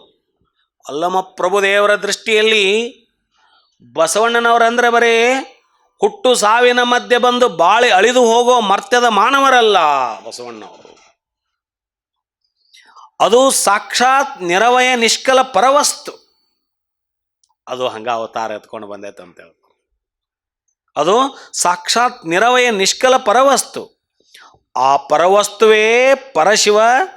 ಸಕಲ ಸೃಷ್ಟಿ ಜೀವ ಜಗತ್ತಿನ ಉಗಮದ ಮೂಲ ಆತನೇ ಬಸವಣ್ಣ. ತನ್ನ ಸ್ವಲೀನಾನಂದಕ್ಕಾಗಿ ತಾನೊಂದೇ ಅಂಗ ಲಿಂಗ ಆತ್ಮ ಪರಮಾತ್ಮ ಜೀವ ಶಿವವೆಂದೆರಡಾಗಿ ಸಮಸ್ತ ಸೃಷ್ಟಿಯಾದುದು ತಾನೇ. ಇದಕ್ಕೆಲ್ಲ ಅವರೇ ಕಾರಣ. ಬೀಜವು ವಿಕಸಿಸಿ ಪುನಃ ತಾನು ಮರವಾದಂತೆ, ಬೀಜವು ವಿಕಸಿಸಿ ಪುನಃ ತಾನು ಮರವಾದಂತೆ ಅಂಗವೇ ವಿಕಾಸವಾಗಿ ಮಹಾಲಿಂಗವಾಗುತ್ತದೆ. ಆ ಮಹಾಲಿಂಗದಿಂದನೇ ಅಂಗ ಬಂತು, ಅದು ಬೀಜ ರೂಪದಲ್ಲಿ ಅಂಗಾಯಿತು. ಹೊಳ್ಳಿ ಆ ಅಂಗ ವಿಕಸಿಸಿ ತಾನೇ ಮಹಾಲಿಂಗವಾಗುವ ಸೂತ್ರ ಇದು. ಪ್ರತಿಯೊಬ್ಬರೂ ಆ ಮಹಾಲಿಂಗದ ಸ್ಥಿತಿ ಮುಟ್ಲಿಕ್ಕೆ ಅವಕಾಶ ಇದೆ. ಅದರಂತೆ ಬಸವನೆಂಬ ಮಹಾಘನ ಲಿಂಗವು ಆಯಾ ಯುಗಕ್ಕೆ ತಕ್ಕಂತೆ ಲೋಕ ಕಲ್ಯಾಣಕ್ಕಾಗಿ ಮರ್ತ್ಯಲೋಕದಲ್ಲಿ ಉಗಮವಾಗಿ ಮಹಾಘನ ಯೋಗಿಯಾಗಿ ಬೆಳಗಿದರೆಂದು ಅಲ್ಲಮ ಪ್ರಭುದೇವರು ಈ ರೀತಿ ಬಸವಣ್ಣವ್ರ ಬಗ್ಗೆ ಹೇಳಿದರು. ಅವರು ಅದೇ ಹೇಳಿದರಲ್ಲ, ಸ್ಕಂದ ಅಂದರೆ ಶಿವನ ಮಗ ಕಾರ್ತಿಕೇಯ ಅಂತ ಅರ್ಥ, ಷಣ್ಮುಖ. ಗಣೇಶ್ವರನೆಂಬ ಶಿವಭಕ್ತರಿಗೆ ನಾಯಕ. ನೀವು ಕೃತಯುಗದಲ್ಲಿ ಏನಾದ್ರಿ? ಸ್ಕಂದನೆಂಬ ಗಣೇಶ್ವರನಾಗಿ, ಮುಂದೆ ನೀಲಲೋಹಿತನೆಂಬ ಗಣೇಶ್ವರನಾಗಿ, ತ್ರೇತಾಯುಗದಲ್ಲಿ ದ್ವಾಪರದಲ್ಲಿ ನೀನು ಋಷಭನೆಂಬ ಗಣೇಶ್ವರನಾಗಿ, ಕಲಿಯುಗದಲ್ಲಿ ನೀನು ಬಸವನೆಂಬ ಗಣೇಶ್ವರನಾಗಿ ಉದಿಸಿ ಬಂದು ಯೋಗಿಯಾಗಿ ಈಗ ಕಲಿಯುಗದಲ್ಲಿ ಮಹಾಶರಣರ ಸಂಕುಲದಲ್ಲಿ ಬಂದು ನಾಯಕರಾಗಿ, ನೀವೇ ಇದರ ಗಣನಾಯಕರಾಗಿ, ಬಸವಣ್ಣನೆಂಬ ಗಣನಾಯಕರಾಗಿ ಇಲ್ಲಿ ಬಂದದ್ದು ನಾನು ಬಲ್ಲೆ. ಈ ನಾಲ್ಕೂ ಯುಗಗಳಲ್ಲಿ ನೀವು ನಿನ್ನ ನಿರವಯ ಲಿಂಗದ ಅರಿವಿನಿಂದ ಸಾವಯವ ಸ್ವರೂಪವಾಗಿ ಬಂದು ಲೋಕಕ್ಕೆ ನಿಜಪಥವನ್ನರುಹಿದೆ. ಈಗ ಕಲಿಯುಗದಲ್ಲಿ ಬಸವನಾಮದಿಂದ ಸಾಕಾರ ಸ್ವರೂಪ ಆಗಿ ಬಂದು ಸರ್ವಾಚಾರ ಸಂಪನ್ನನಾಗಿರುವೆ ಬಸವಣ್ಣ. ನೀನು ಬೇರೆ ಯಾರಲ್ಲ, ಅದು ನಿರವಯ ನಿಷ್ಕಲಲಿಂಗದ ಪರವಸ್ತುವೇ ನೀನು. ಲೋಕ ಕಲ್ಯಾಣಕ್ಕಾಗಿ ಈ ಯುಗದಲ್ಲಿ ಕಲಿಯುಗದಲ್ಲಿ ಬಸವನೆಂಬ ನಾಮವನ್ನು ಹೊತ್ಕೊಂಡು ಬಂದಿರೆ ಅಂತ ಸಾಕ್ಷಾತ್ ಆ ಪರವಸ್ತುವಿನ ರೂಪವೇ ಬಸವಣ್ಣ ಅನ್ನೋ ರೀತಿಯಲ್ಲಿ ಪ್ರಭುದೇವರು ಈ ವಚನದ ಮುಖಾಂತರ ಬಸವಣ್ಣವರಿಗೆ ಹೇಳ್ತಾರೆ.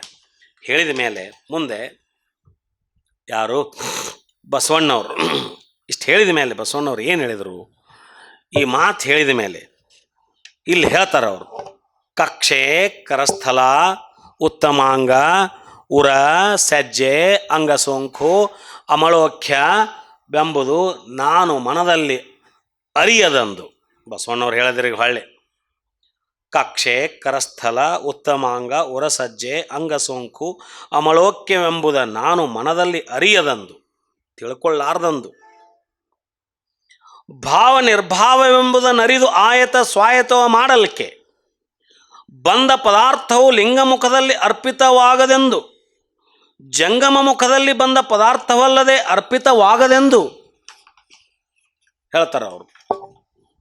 ಆ ಜಂಗಮವೆನ್ನ ಮನದಲ್ಲಿ ನೆನೆದುಕೊಂಡು ಜಂಗಮ ದಾಸೋಹಕ್ಕೆ ಎನ್ನ ಮನವು ವೇದ್ಯವಾದಲ್ಲಿ ಅಂಗದ ಮೇಲೆ ಲಿಂಗ ಉಳ್ಳದೆಲ್ಲವೂ ಸಂಗಮನಾಥನೆಂದರಿದಲ್ಲಿ ಲಿಂಗವೂ ಹುಸಿ ಜಂಗಮವೂ ಹುಸಿ ಎಂದು ಪರವಾದಿ ಬಿಜ್ಜಳನು ಸಂಪಾದಿಸುವಲ್ಲಿ ಅವರನ್ನು ಆದಿ ಗಣೇಶ್ವರನೆಂದರಿಯದೆ ತರ್ಕಿಸುವಲ್ಲಿ ಅವನೆನ್ನ ಭಕ್ತಿಗೆ ವರೆಗಲ್ಲಾದಲ್ಲಿ ಆತನು ಭಕ್ತಿಯ ಪಥವಲ್ಲೆಂಬುದು ನಾನಹುದೆಂಬುದು ಈ ಎರಡನ್ನೂ ನೀನು ಸೂತ್ರಧಾರೆಯಾಗಿ ಆಡಿಸುವಲ್ಲಿ ಶಿವಭಕ್ತಿಯ ಮುಸುಕ ತೆಗೆವಲ್ಲಿ 36 ಕೊಂಡೆಯು ಪರಿಹರಿಸಿ 88 ಪವಾಡವ ಮೆರೆವಲ್ಲಿ 360 ಸತ್ತ ಪ್ರಾಣಿಗಳನ್ನೆತ್ತುವಲ್ಲಿ ಅಂದು ನೀನೇನಾಗಿದ್ದೆ ಹೇಳ ಕೂಡಲ ಸಂಗಮ ದೇವ.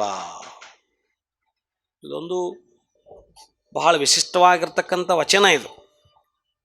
ಇಲ್ಲಿ ಹೇಳ್ತಾರೆ ಅವರು, ನಾನು ಸರ್ವಾಚಾರ ಸಂಪನ್ನನಾಗಿ ಪರಶಿವನನ್ನು ಅರಿದು ಅರ್ಚಿಸಿ ಅನುಭವಿಸುವ ಸುಜ್ಞಾನ ಸದ್ಭಕ್ತಿಯ ರಹಸ್ಯವನ್ನರಿಯಲು ಜಗದು ಕಣ್ಣು ತೆರೆಸಿದೆ ನೀನು. ಪ್ರಭುದೇವರು ಹೇಳ್ತಾರೆ ಅವರು.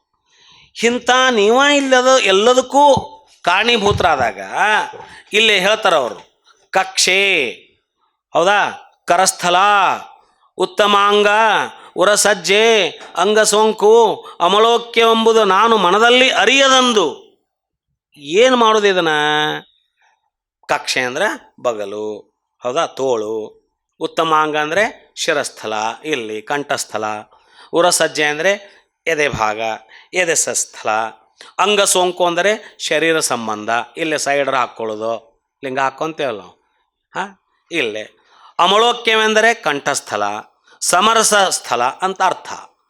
ಈ ಅರ್ಥ ಬಂದಾಗ ನಿರವಯ ಲಿಂಗವನ್ನು ಅಂತರಂಗದಿಂದ ಅರಳಿಸಿ, ನೋಡ್ರಿ ಈ ಮಾತಿನ ಅರ್ಥ ಹೆಂಗೈತಿ. ನಿರವಯ ಲಿಂಗವನ್ನು ಅಂತರಂಗದಿಂದ ಅರಳಿಸಿ ಭಾವ ಮನ ಕರಸ್ಥಳದಲ್ಲಿ ಅರ್ಚಿಸುವ ರಹಸ್ಯವ ಅಂದು ನಾನರಿದೆ, ನಾ ತಿಳ್ಕೊಂಡೆ.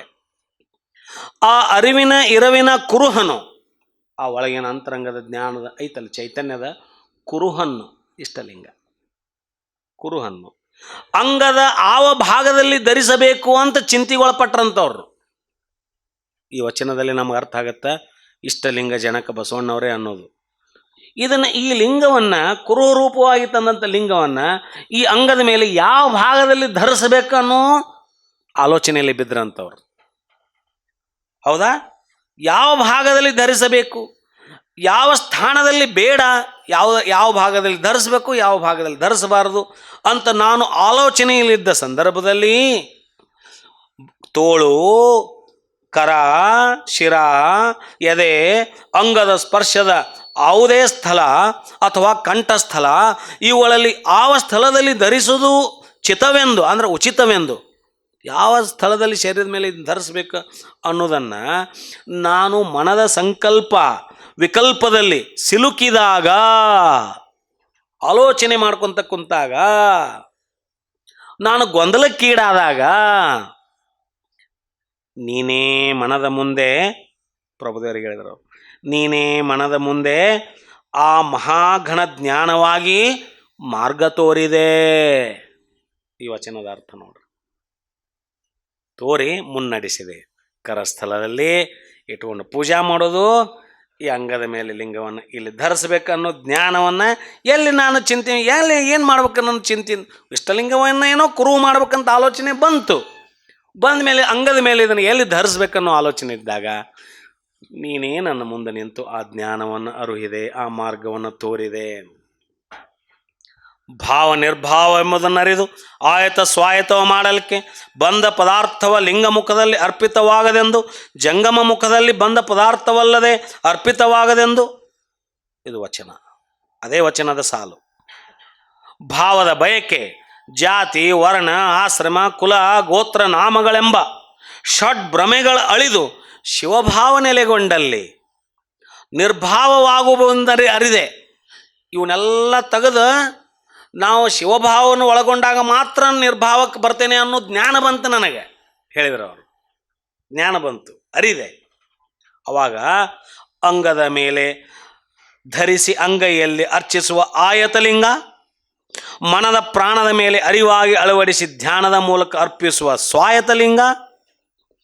ಈ ಲಿಂಗದಲ್ಲಿ ಅಂಗೈ ಲಿಂಗಕ್ಕೆ ಪದಾರ್ಥವನ್ನು ಅರ್ಪಿಸಿದರೆ ನೋಡ್ರಿ, ಈ ಅಂಗೈ ಲಿಂಗಕ್ಕೆ ಪದಾರ್ಥವನ್ನು ಅರ್ಪಿಸಿದರೆ ಅದು ಉಣ್ಣುವುದಿಲ್ಲ. ಬಂದ ಪದಾರ್ಥವು ಲಿಂಗ ಮುಖದಲ್ಲಿ ಅರ್ಪಿತವಾಗದೆಂದು ಅದು ಉಣ್ಣೋದಿಲ್ಲ. ಅದಕ್ಕೆ ಉಣ್ಣದು, ತೃಪ್ತಿ ಪಡೆಯದು. ಅದು ಕಾರಣ ಲಿಂಗಾರ್ಪಿತವಾಗಬೇಕಾದ್ರೆ ಏನು ಮಾಡಬೇಕು ಅಂತ ಆಲೋಚನೆಯಲ್ಲಿ ಇದ್ದೆ ನಾನು. ನೋಡ್ರಿ ಇದರ್ಥ. ಲಿಂಗಾರ್ಪಿತ ಮಾಡ್ಬೇಕಾದ್ರೆ ಏನು ಮಾಡ್ಬೇಕನ್ನೋ ಆಲೋಚನೆಯಲ್ಲಿದ್ದೆ.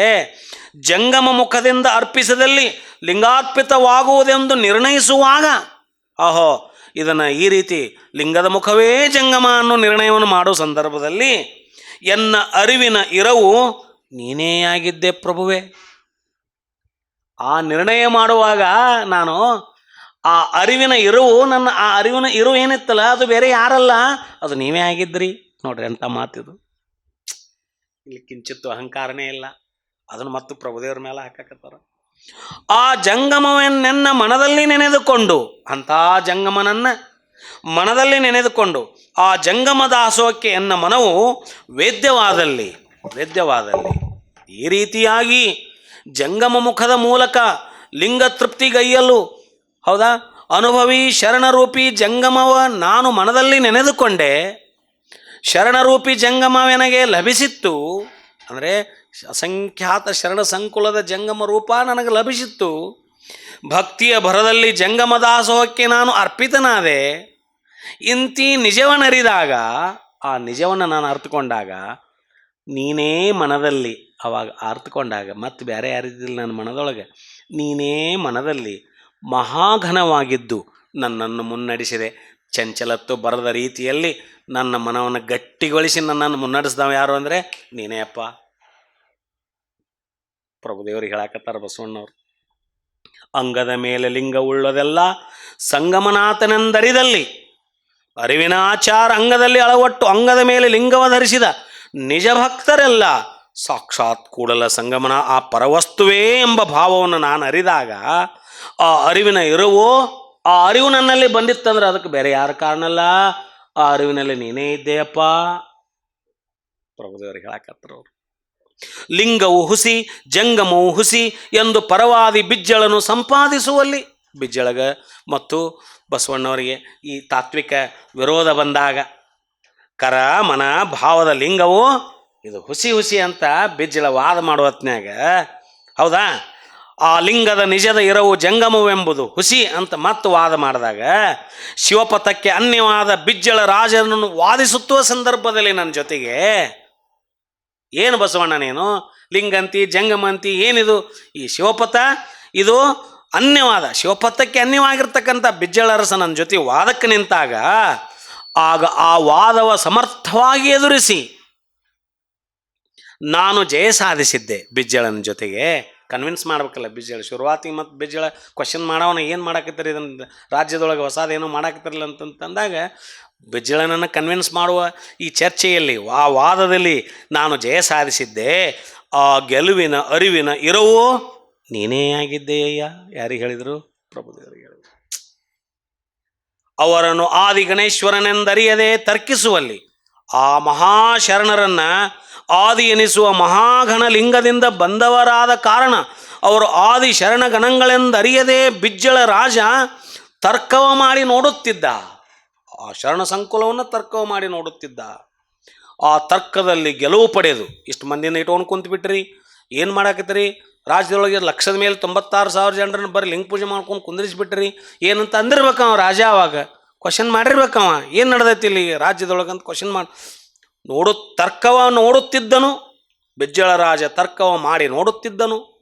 ಆ ತರ್ಕದಲ್ಲಿ ಗೆಲುವು ಪಡೆದು ಅಹುದೆನಿಸಿಕೊಂಡಾಗ ಒಪ್ಕೊಂಡಾಗ ಬಿಜ್ಜಳವಾಗ ನೀವು ಹೇಳಿದ ಕರೆಕ್ಟ್ ಐತ್ರಿ ಬಸವಣ್ಣವ್ರ, ನಾವೇನೋ ತಪ್ಪು ತಿಳ್ಕೊಂಡಿದ್ವಿ ಅಂತ ನಿರ್ಣಯಕ್ಕೆ ಬಂದಾಗ ಅಹುದೆನಿಸಿಕೊಂಡಾಗ ಅದರ ಹಿಂದಿನ ಚೇತನ ನೀನೇ ಆಗಿದ್ದೆ ಪ್ರಭುದೇವರು ಹೇಳ್ತಾರೆ. ಅವರು ಅವನೆನ್ನ ಭಕ್ತಿಗೆ ಒರೆಗಲ್ಲಾದಲ್ಲಿ ಬಿಜ್ಜಳ ರಾಜ ಎನ್ನ ಭಕ್ತಿಗೆ ಹೊರಗಿಕ್ಕಿ ನೋಡುವ ಸಂದರ್ಭದಲ್ಲಿ ಪ್ರತಿ ಹಂತದೊಳಗೆ ಬಸವಣ್ಣವರ ಭಕ್ತಿಯನ್ನು ಹೊರಗಿಡಾಕುತ್ತಿದ್ದ. ಬಸವಣ್ಣವರ ಭಕ್ತಿಯನ್ನು ಆತ ನೋಡುವ ಹೊರಗಲ್ಲಾಗಿದ್ದಾಗ ಆತನ ಹೊರಗೆ ನಾನು ಆ ಹೊರಗಲ್ಲಿಗೆ ಬಿಜ್ಜಳ ಹೊರಗಲ್ಲಾಗಿದ್ದಂತೆ ಹೊರಗೆ ಹಚ್ಚಿ ನಾನು ನೋಡೋ ಸಂದರ್ಭದೊಳಗೆ ಹೊರಗಲ್ಲಾಗಿ ನಿಂತಾಗ ಆತನ ಹೊರಗೆ ನಾನು ನಿತ್ಯ ಸತ್ಯವಾಗಿ ಹೊರಹೊಮ್ಮಿದೆ. ಎಷ್ಟು ನಾನು ಹೊರಗೆ ಹಚ್ಚಿ ನೋಡಿದ್ರು ನಾನು ನಿತ್ಯ ಸಮ್ಯತ, ಎಷ್ಟು ಪರೀಕ್ಷೆಗೆ ನಾನು ಒಳಪಡಿಸಿದ್ರು ನಾನು ಆ ಪರೀಕ್ಷೆಯಿಂದ ಗೆದ್ದು ಬಂದೆ ಅನ್ನುವಂಥ ಅರ್ಥದಲ್ಲಿ ಹೊಮ್ಮಿದೆ. ಅದರ ಹಿಂದಿನ ಸತ್ಯ ಚೇತನ ನೀನೇ ಆಗಿದ್ದೆ ಪ್ರಭುವೇ. ಎಂಥ ವಚನ ನೋಡ್ರಿ ಅದು. ಆತನು ಭಕ್ತಿಯ ಪಥವಲ್ಲವೆಂಬುದು ನಾನು ಹೌದೆಂಬುದು ನೋಡ್ರಿ, ಬಿಜ್ಜಳ ರಾಜದಿಂದ ಹೇಳಾಕ್ತಾರೋ ಆತನು ಭಕ್ತಿಯ ಪಥವಲ್ಲವೆಂಬುದು ನಾನು ಹೌದೆಂಬುದ. ಈ ಎರಡನ್ನೂ ನೀನು ಸೂತ್ರಧಾರಿಗೆ ಆಡಿಸುವಲ್ಲಿ, ಇಲ್ಲಿ ಮತ್ತೆ ಬೇರೆ ಯಾರು ಅಲ್ಲ. ಅವನನ್ನು ತರ್ಕ ಮಾಡೋದು, ನನ್ನ ಪರೀಕ್ಷೆ ಮಾಡೋದು, ಆ ಭಕ್ತಿ ಪಥ ಅಲ್ಲ ಅನ್ನೋದು ಏನು ಬಿಜ್ಜಳ ರಾಜ ಮಾಡಾಕ್ತಿದ್ನಲ್ಲ ಆತ ಹಂಗೆ ಮಾಡೋದು, ನಾ ಅವಂಗೆ ಹಿಂಗೆ ಹೇಳೋದು, ಎರಡೂ ಅದಾವಲ್ಲ ಇವೆರಡೂ ನೋಡ್ರಿ. ಕರ ಮನ ಭಾವದಲ್ಲಿಟ್ಟು ಅರ್ಚಿಸಿ ಮಾಡುವ ಭಕ್ತಿಯೇ ಶಿವಸಾಮರಸ್ಯಕ್ಕೆ ಮೂಲಪಥವೆಂದು ನಾನು ಸಮರ್ಥಿಸುತ್ತಿದ್ದೆ. ಬಿಜ್ಜಳ ರಾಜ ಅದನ್ನು ಅಲ್ಲ ಎನ್ನುತ್ತಿದ್ದ, ವಾದಿಸ್ತಿದ್ದ. ಅವೆರಡೂ ವಾದದ ಸೂತ್ರಧಾರ ಬೇರೆ ಯಾರಾಗಿದ್ದಿಲ್ಲ, ನೀನೇ ಆಗಿದ್ದಿ. ಬಿಜ್ಜಳ ಅರಸನನ್ನು ಇಲ್ಲಿ ಕೆಟ್ಟ ಮಾಡಿಲ್ಲ, ಆತ ಹಂಗೆ ಕೇಳೋದು ಅದಕ್ಕೆ ಆಧಾರನೂ ನೀನೇ ಆಗಿದ್ದಿ. ಅವನಿಗೆ ತಕ್ಕ ಉತ್ತರವನ್ನು ಕೊಡಲಿಕ್ಕೂ ನನ್ನ ಸಮರ್ಥನೆ ಮಾಡಿಸಿದ್ದು ನೀನೇ ಅನ್ನುವಂಥ ನೀನೇ ಆಗಿ ಆಡಿಸೋನಾಗಿದ್ದೆ. ಶಿವಭಕ್ತಿ ಮುಸುಕ ತೆಗೆವಲ್ಲಿ ಶಿವನನ್ನು ತನ್ನಿಂದ ಭಿನ್ನವಿಟ್ಟು ಅರ್ಚಿಸುವ ಭಿನ್ನ ಭಾವಿಗಳ, ಶಿವನನ್ನು ಹೊರಗಿಟ್ಟು ಪೂಜೆ ಮಾಡ್ತಕ್ಕಂಥ ಭಿನ್ನ ಭಾವಿಗಳೇನು ಹೊರಗದಾರಲ್ಲ, ಭಿನ್ನ ಭಾವಿಗಳ ಶಿವಭಕ್ತಿಯ ಮುಸುಕನ್ನು, ಆ ಮರವೆಯನ್ನು ತೆಗೆದು ನಿಜ ಶಿವಾದ್ವೈತ ಭಕ್ತಿಯ ತೆರವು ಮಾಡಿದೆ. ಅದರ ಹಿಂದಿನ ಅರಿವಿನ ಚೇತನ ಬೇರೆ ಯಾರಾಗಿರಲಿಲ್ಲ, ಪ್ರಭುವೇ ನೀನೇ ಆಗಿದ್ದೆ. 36 ಕೊಂಡೆಯವ ಪರಿಹರಿಸಿ 88 ಪವಾಡವ ಮೆರೆವಲ್ಲಿ, ಕೊಂಡೆ ಅಂತಂದ್ರೆ ದೂರು, ಕಂಪ್ಲೇಂಟ್. ರಾಜ ಬಿಜ್ಜಳನಲ್ಲಿ ಎನ್ನ ಮೇಲೆ 36 ದೂರುಗಳು ಮಂಚಣ್ಣ ಮಂಡಿಸಿದಾಗ ಅವುಗಳೆಲ್ಲ ಸಮರ್ಥವಾಗಿ ಪರಿಹರಿಸಿಕೊಂಡೆ. ಜೀವಿಗಳ ಕಲ್ಯಾಣಕ್ಕಾಗಿ 88 ಪವಾಡವ ಮೆರೆದೆ. ಹೌದಾ? ಅದರ ಹಿಂದಿನ ದಿವ್ಯ ಶಕ್ತಿ ಯಾರಾಗಿದ್ದರು? ನಾನಲ್ಲ, ಅದು ನೀನಾಗಿದ್ದೆ. ಪರಶಿವನ ರೂಪ, ಪರಶಿವ ವಸ್ತು ಪ್ರಭುವೇ ಅದು ನೀನೇ ಆಗಿರುವೆ, ನಾನಲ್ಲ. ಎಷ್ಟು ಇಲ್ಲಿ ಅವರ ಸಮರ್ಪಣಾ ಭಾವ ಐತೆ ನೋಡ್ರಿ. 360 ಸತ್ತ ಪ್ರಾಣವನ್ನೆತ್ತುವಲ್ಲಿ, ಸಕಲ ಜೀವಾತ್ಮರ ಲೇಸಿಗಾಗಿ 360 ಸತ್ತ ಪ್ರಾಣಕ್ಕೆ ಶಿವಚೇತನವನ್ನು ಮತ್ತೆ ತುಂಬಿ ಎತ್ತಿದೆ ನಾನು. ಅದರ ಹಿಂದಿನ ದಿವ್ಯ ಶಕ್ತಿ ಬೇರೆ ಯಾರಾಗಿರಲಿಲ್ಲ, ಅದು ನಾ ಮಾಡಿಲ್ಲ, ಅದು ಮಾಡಿದನೆಂಬುದು ಮನದಲ್ಲಿ ಒಳೆದರೆ ಏಡಿಸಿ ಕಾಡಿತ್ತು ಶಿವನ ಡಂಗುರ. ಅದೆಲ್ಲ ನಾ ಮಾಡಿಲ್ಲ. ಅದರ ಹಿಂದಿನ ದಿವ್ಯ ಶಕ್ತಿ ನೀನೇ ಆಗಿರುವೆ. ಅಂದು ನೀನೇನಾಗಿದ್ದೆ ಹೇಳ ಕೂಡಲ ಸಂಗಮ ದೇವ. ಆ ತೆರನಾದ ಅಂದಿನ ಹಲವು ಸಂದರ್ಭಗಳಲ್ಲಿ ಇಂದು ಅಲ್ಲಮನಾಗಿರುವ ನೀನು ನೋಡ್ರಿ, ಇಂದು ಅಲ್ಲಮನಾಗಿರುವ ನೀನು, ಕೂಡಲ ಸಂಗಮ ದೇವ ಅಂದ್ರೆ ಪರವಸ್ತು ಇಟ್ಟರು, ಆ ಪರವಸ್ತುವೇ ಅಲ್ಲಮ ಪ್ರಭುವಾಗಿ ಇವತ್ತು ಬಂದು ನಿಂತಾರ. ಇಂದು ಅಲ್ಲಮನಾಗಿರುವ ನೀನು ಅಂದು ಅನುಪಮ ಪರಶಿವ ಚೇತನವಾಗಿರಲಿಲ್ಲವೇ ಪ್ರಭುವೇ? ನೀನೇ ಅಲ್ಲಪ್ಪ, ಆ ಅವತಾರ ನೀನೇ ಬಂದಿದ್ದು ಎಂದು ಮಹಾಗುರು ಬಸವಣ್ಣನವರು ಅಲ್ಲಮ ಪ್ರಭುದೇವರಲ್ಲಿ ಅರಿಕೆ ಮಾಡಿಕೊಳ್ತಾರೆ. ಅಂತ ಅದ್ಭುತವಾಗಿರ್ತಕ್ಕಂಥ ಇಲ್ಲಿ ಈ ರೀತಿಯಾಗಿ ಇವರು ಹೇಳೋ ಸಂದರ್ಭದಲ್ಲಿ ಮುಂದೆ ಹೇಳ್ತಾರೆ. ಅವರು ಈ ರೀತಿಯಾಗಿ ಹೇಳಿದಾಗ ಪ್ರಭುದೇವರು ಸುಮ್ಮಿರೋದಿಲ್ಲ. ಮತ್ತೆ ಇಲ್ಲಿ ಏನು ಹೇಳಿದ್ರು ಅವರು ನೋಡ್ರಿ.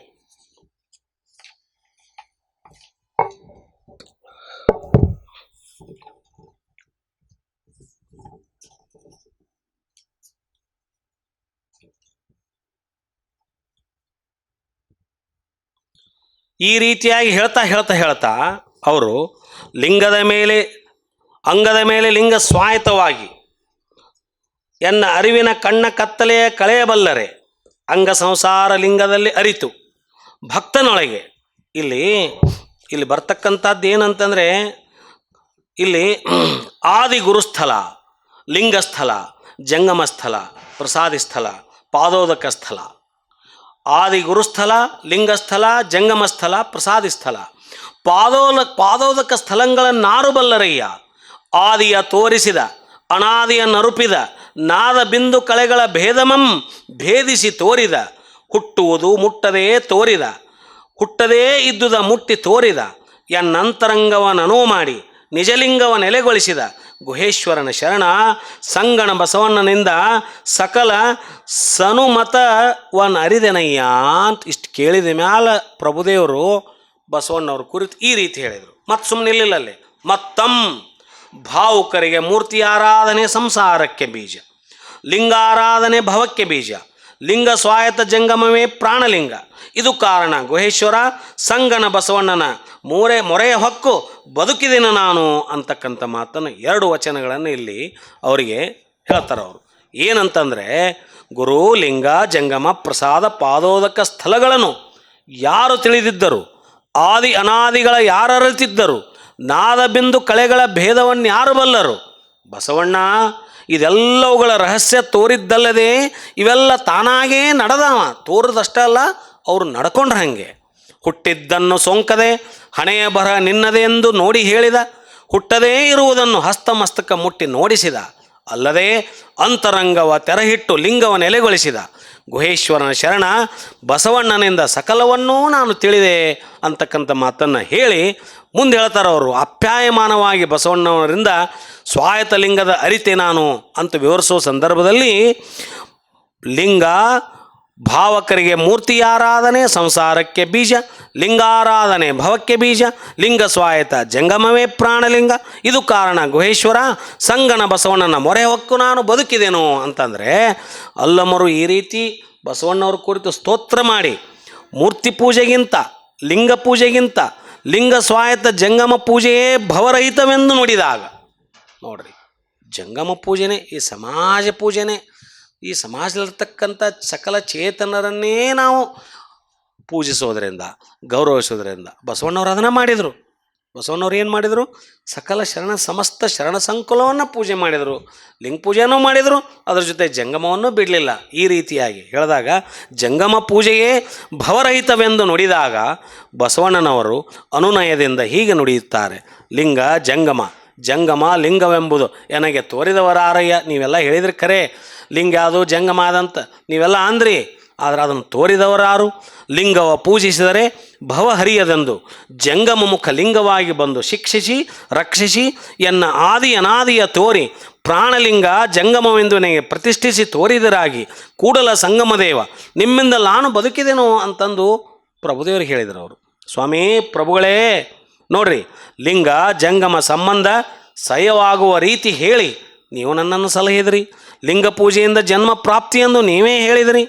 ಲಿಂಗಮುಖ ಜಂಗಮಾರ್ಚನೆ ಜಂಗಮವೇ ಪ್ರಾಣ ಎಂಬುದು ಹೇಳಿ ನೀವೇ ರಕ್ಷಿಸಿದಿರಿ. ಈ ರೀತಿ ಹೇಳಿ ನನ್ನನ್ನು ರಕ್ಷಣೆ ಮಾಡಿದಾಗ ನಿಮ್ಮಿಂದನೇ ನಾನು ಬದುಕಿದೆ ಹೊರತು ಬೇರೆ ಇನ್ಯಾರಿಂದಲ್ಲ ಅಂತ ಪರತವರು ಯಾರಿಗೆ ಹೇಳ್ತಾರೆ? ಪ್ರಭುದೇವರಿಗೆ ಹೇಳ್ತಾರೆ.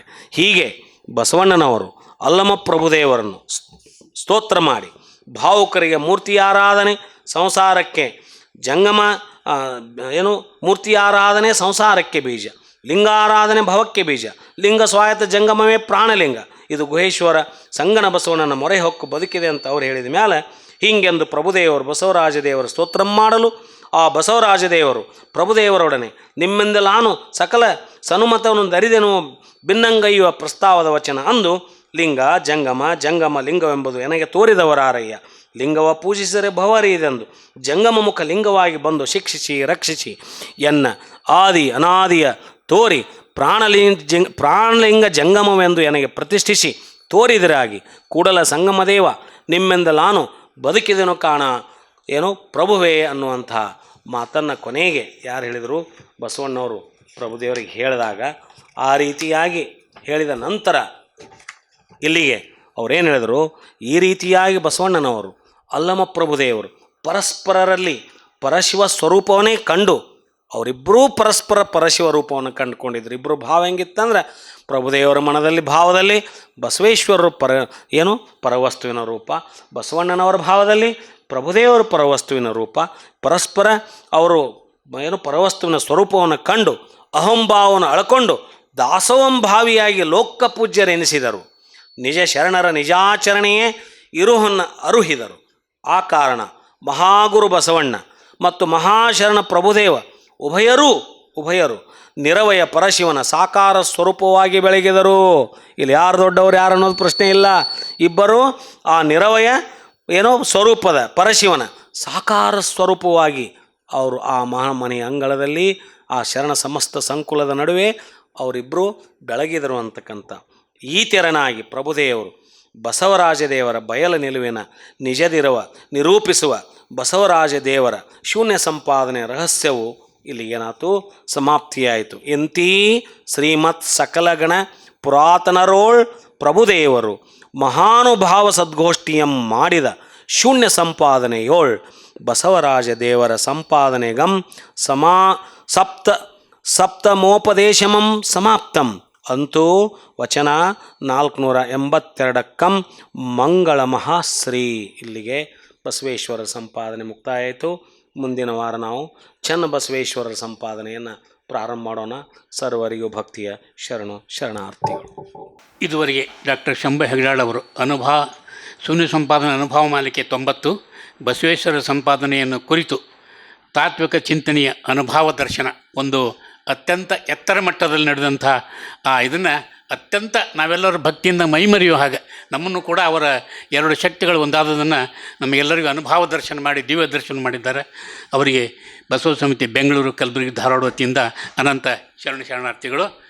ಈಗಿದು 90ನೇ ಉಪನ್ಯಾಸ, ಅಂದರೆ 22 ತಿಂಗಳು 2 ವರ್ಷ.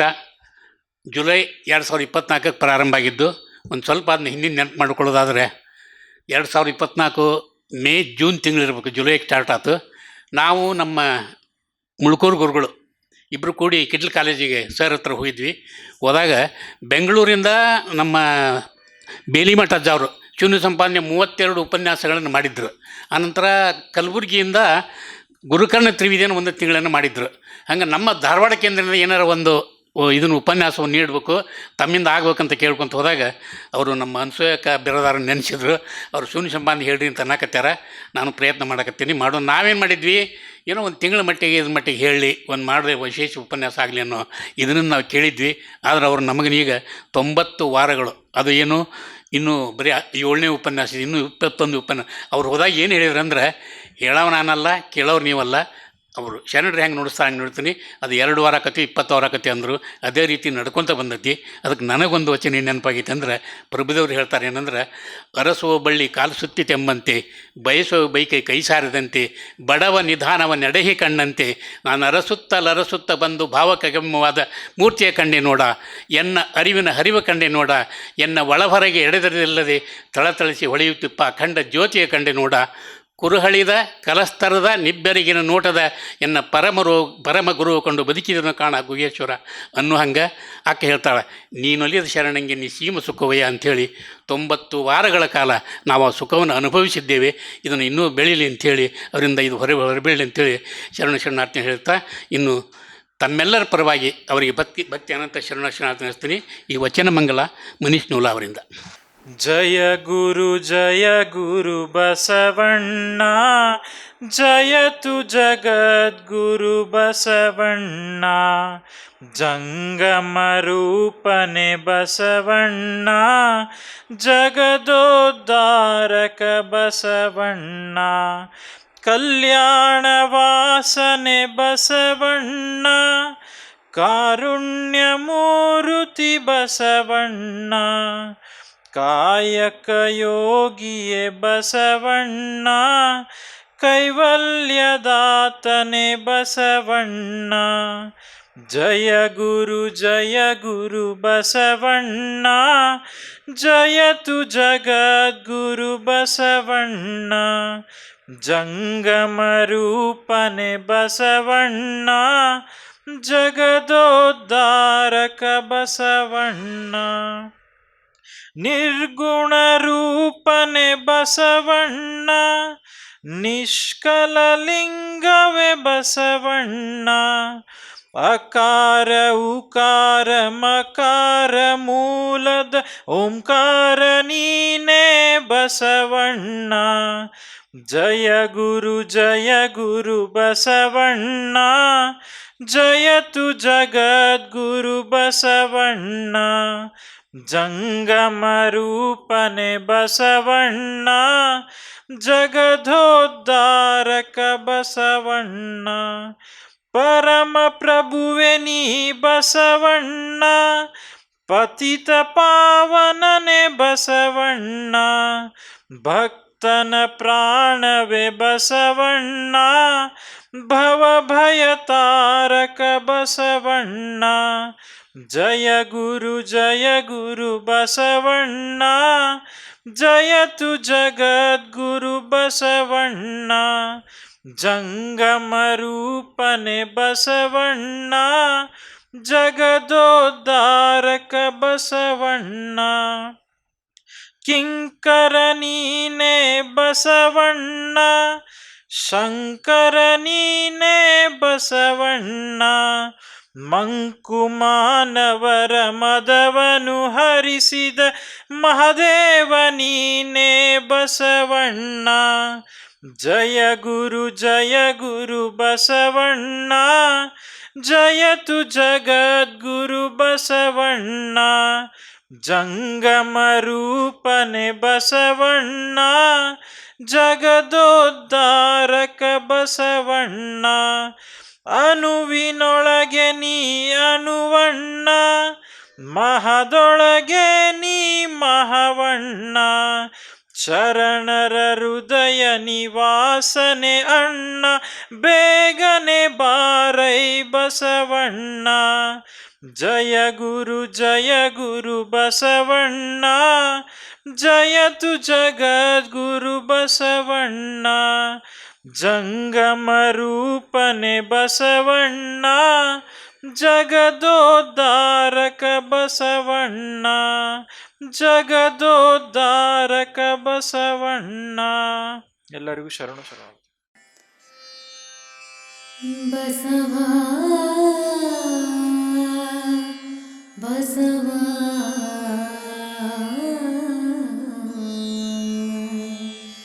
ಬಸವಾ.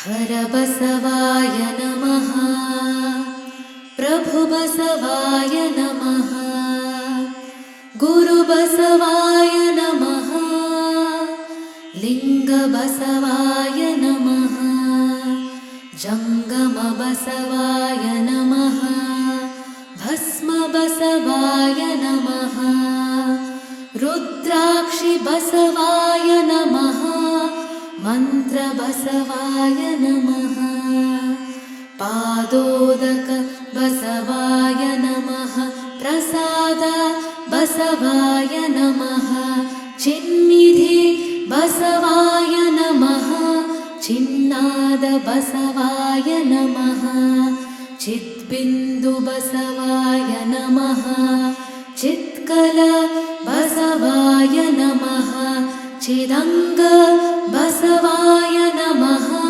ನಿಷ್ಪ್ರಪಂಚ ಬಸವಾಯ ನಮಃ, ನಿರಂಜನ ಬಸವಾಯ ನಮಃ, ನಿರ್ಗುಣ ಬಸವಾಯ ನಮಃ, ನಿತ್ಯತೃಪ್ತ ಬಸವಾಯ ನಮಃ, ಅಕಾರ ಬಸವಾಯ ನಮಃ, ಉಕಾರ ಬಸವಾಯ ನಮಃ, ಮಕಾರ ಬಸವಾಯ ನಮಃ, ನಕಾರ ಬಸವಾಯ ನಮಃ, ಮಕಾರ ಬಸವಾಯ ನಮಃ, ಶಿಕಾರ ಬಸವಾಯ ನಮಃ, ವಕಾರ ಬಸವಾಯ ನಮಃ, ಯಕಾರ ಬಸವಾಯ ನಮಃ, ಓಂಕಾರ ಬಸವಾಯ ನಮಃ, ह्रीङ्कार बसवाय नमः सङ्गमेश्वर बसवाय नमः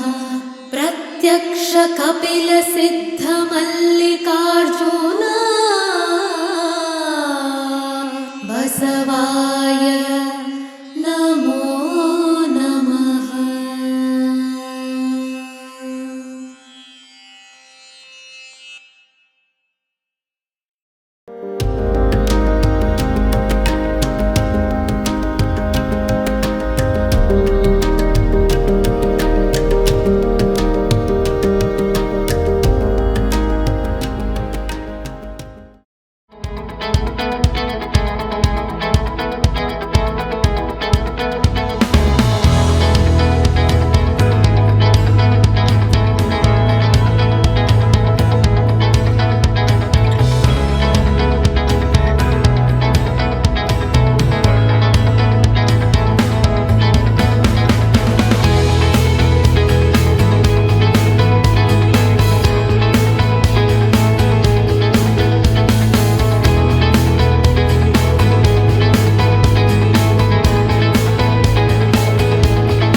ಭಕ್ತಿಯೆಂಬ ಪೃಥ್ವಿಯ ಮೇಲೆ ಗುರುವೆಂಬ ಬೀಜವಂಕುರಿಸಿ, ಭಕ್ತಿಯೆಂಬ ಪೃಥ್ವಿಯ ಮೇಲೆ ಗುರುವೆಂಬ ಬೀಜವಂಕುರಿಸಿ, ಲಿಂಗವೆಂಬ ಎಲೆಯಾಯಿತು, ಲಿಂಗವೆಂಬ ಎಲೆಯಾಯಿತು, ಲಿಂಗವೆಂಬ ಎಲೆಯ ಮೇಲೆ ವಿಚಾರವೆಂಬ ಹೂವಾಯಿತು, ಲಿಂಗವೆಂಬ ಎಲೆಯ ಮೇಲೆ ವಿಚಾರವೆಂಬ ಹೂವಾಯಿತು, ಆಚಾರವೆಂಬ ಕಾಯಾಯಿತು, ಆಚಾರವೆಂಬ ಕಾಯಾಯಿತು, ನಿಷ್ಪತ್ತಿಯೆಂಬ ಹಣ್ಣಾಯಿತು, ನಿಷ್ಪತ್ತಿಯೆಂಬ ಹಣ್ಣಾಯಿತು, ನಿಷ್ಪತ್ತಿಯೆಂಬ ಹಣ್ಣು ತೊಟ್ಟು ಬಿಟ್ಟು ಕಳಚಿ ಬೀಳುವಲ್ಲಿ, ನಿಷ್ಪತ್ತಿಯೆಂಬ ಹಣ್ಣು ತೊಟ್ಟು ಬಿಟ್ಟು ಕಳಚಿ ಬೀಳುವಲ್ಲಿ, ಕೂಡಲ ಸಂಗಮ ದೇವ ತನಗೆ ಬೇಕೆಂದು ಎತ್ತಿಕೊಂಡ, ಕೂಡಲ ಸಂಗಮ ದೇವ ತನಗೆ ಬೇಕೆಂದು ಎತ್ತಿಕೊಂಡ, ಕೂಡಲ ಸಂಗಮ ದೇವ, ಕೂಡಲ ಸಂಗಮ ದೇವ, ಕೂಡಲ ಸಂಗಮ ದೇವ.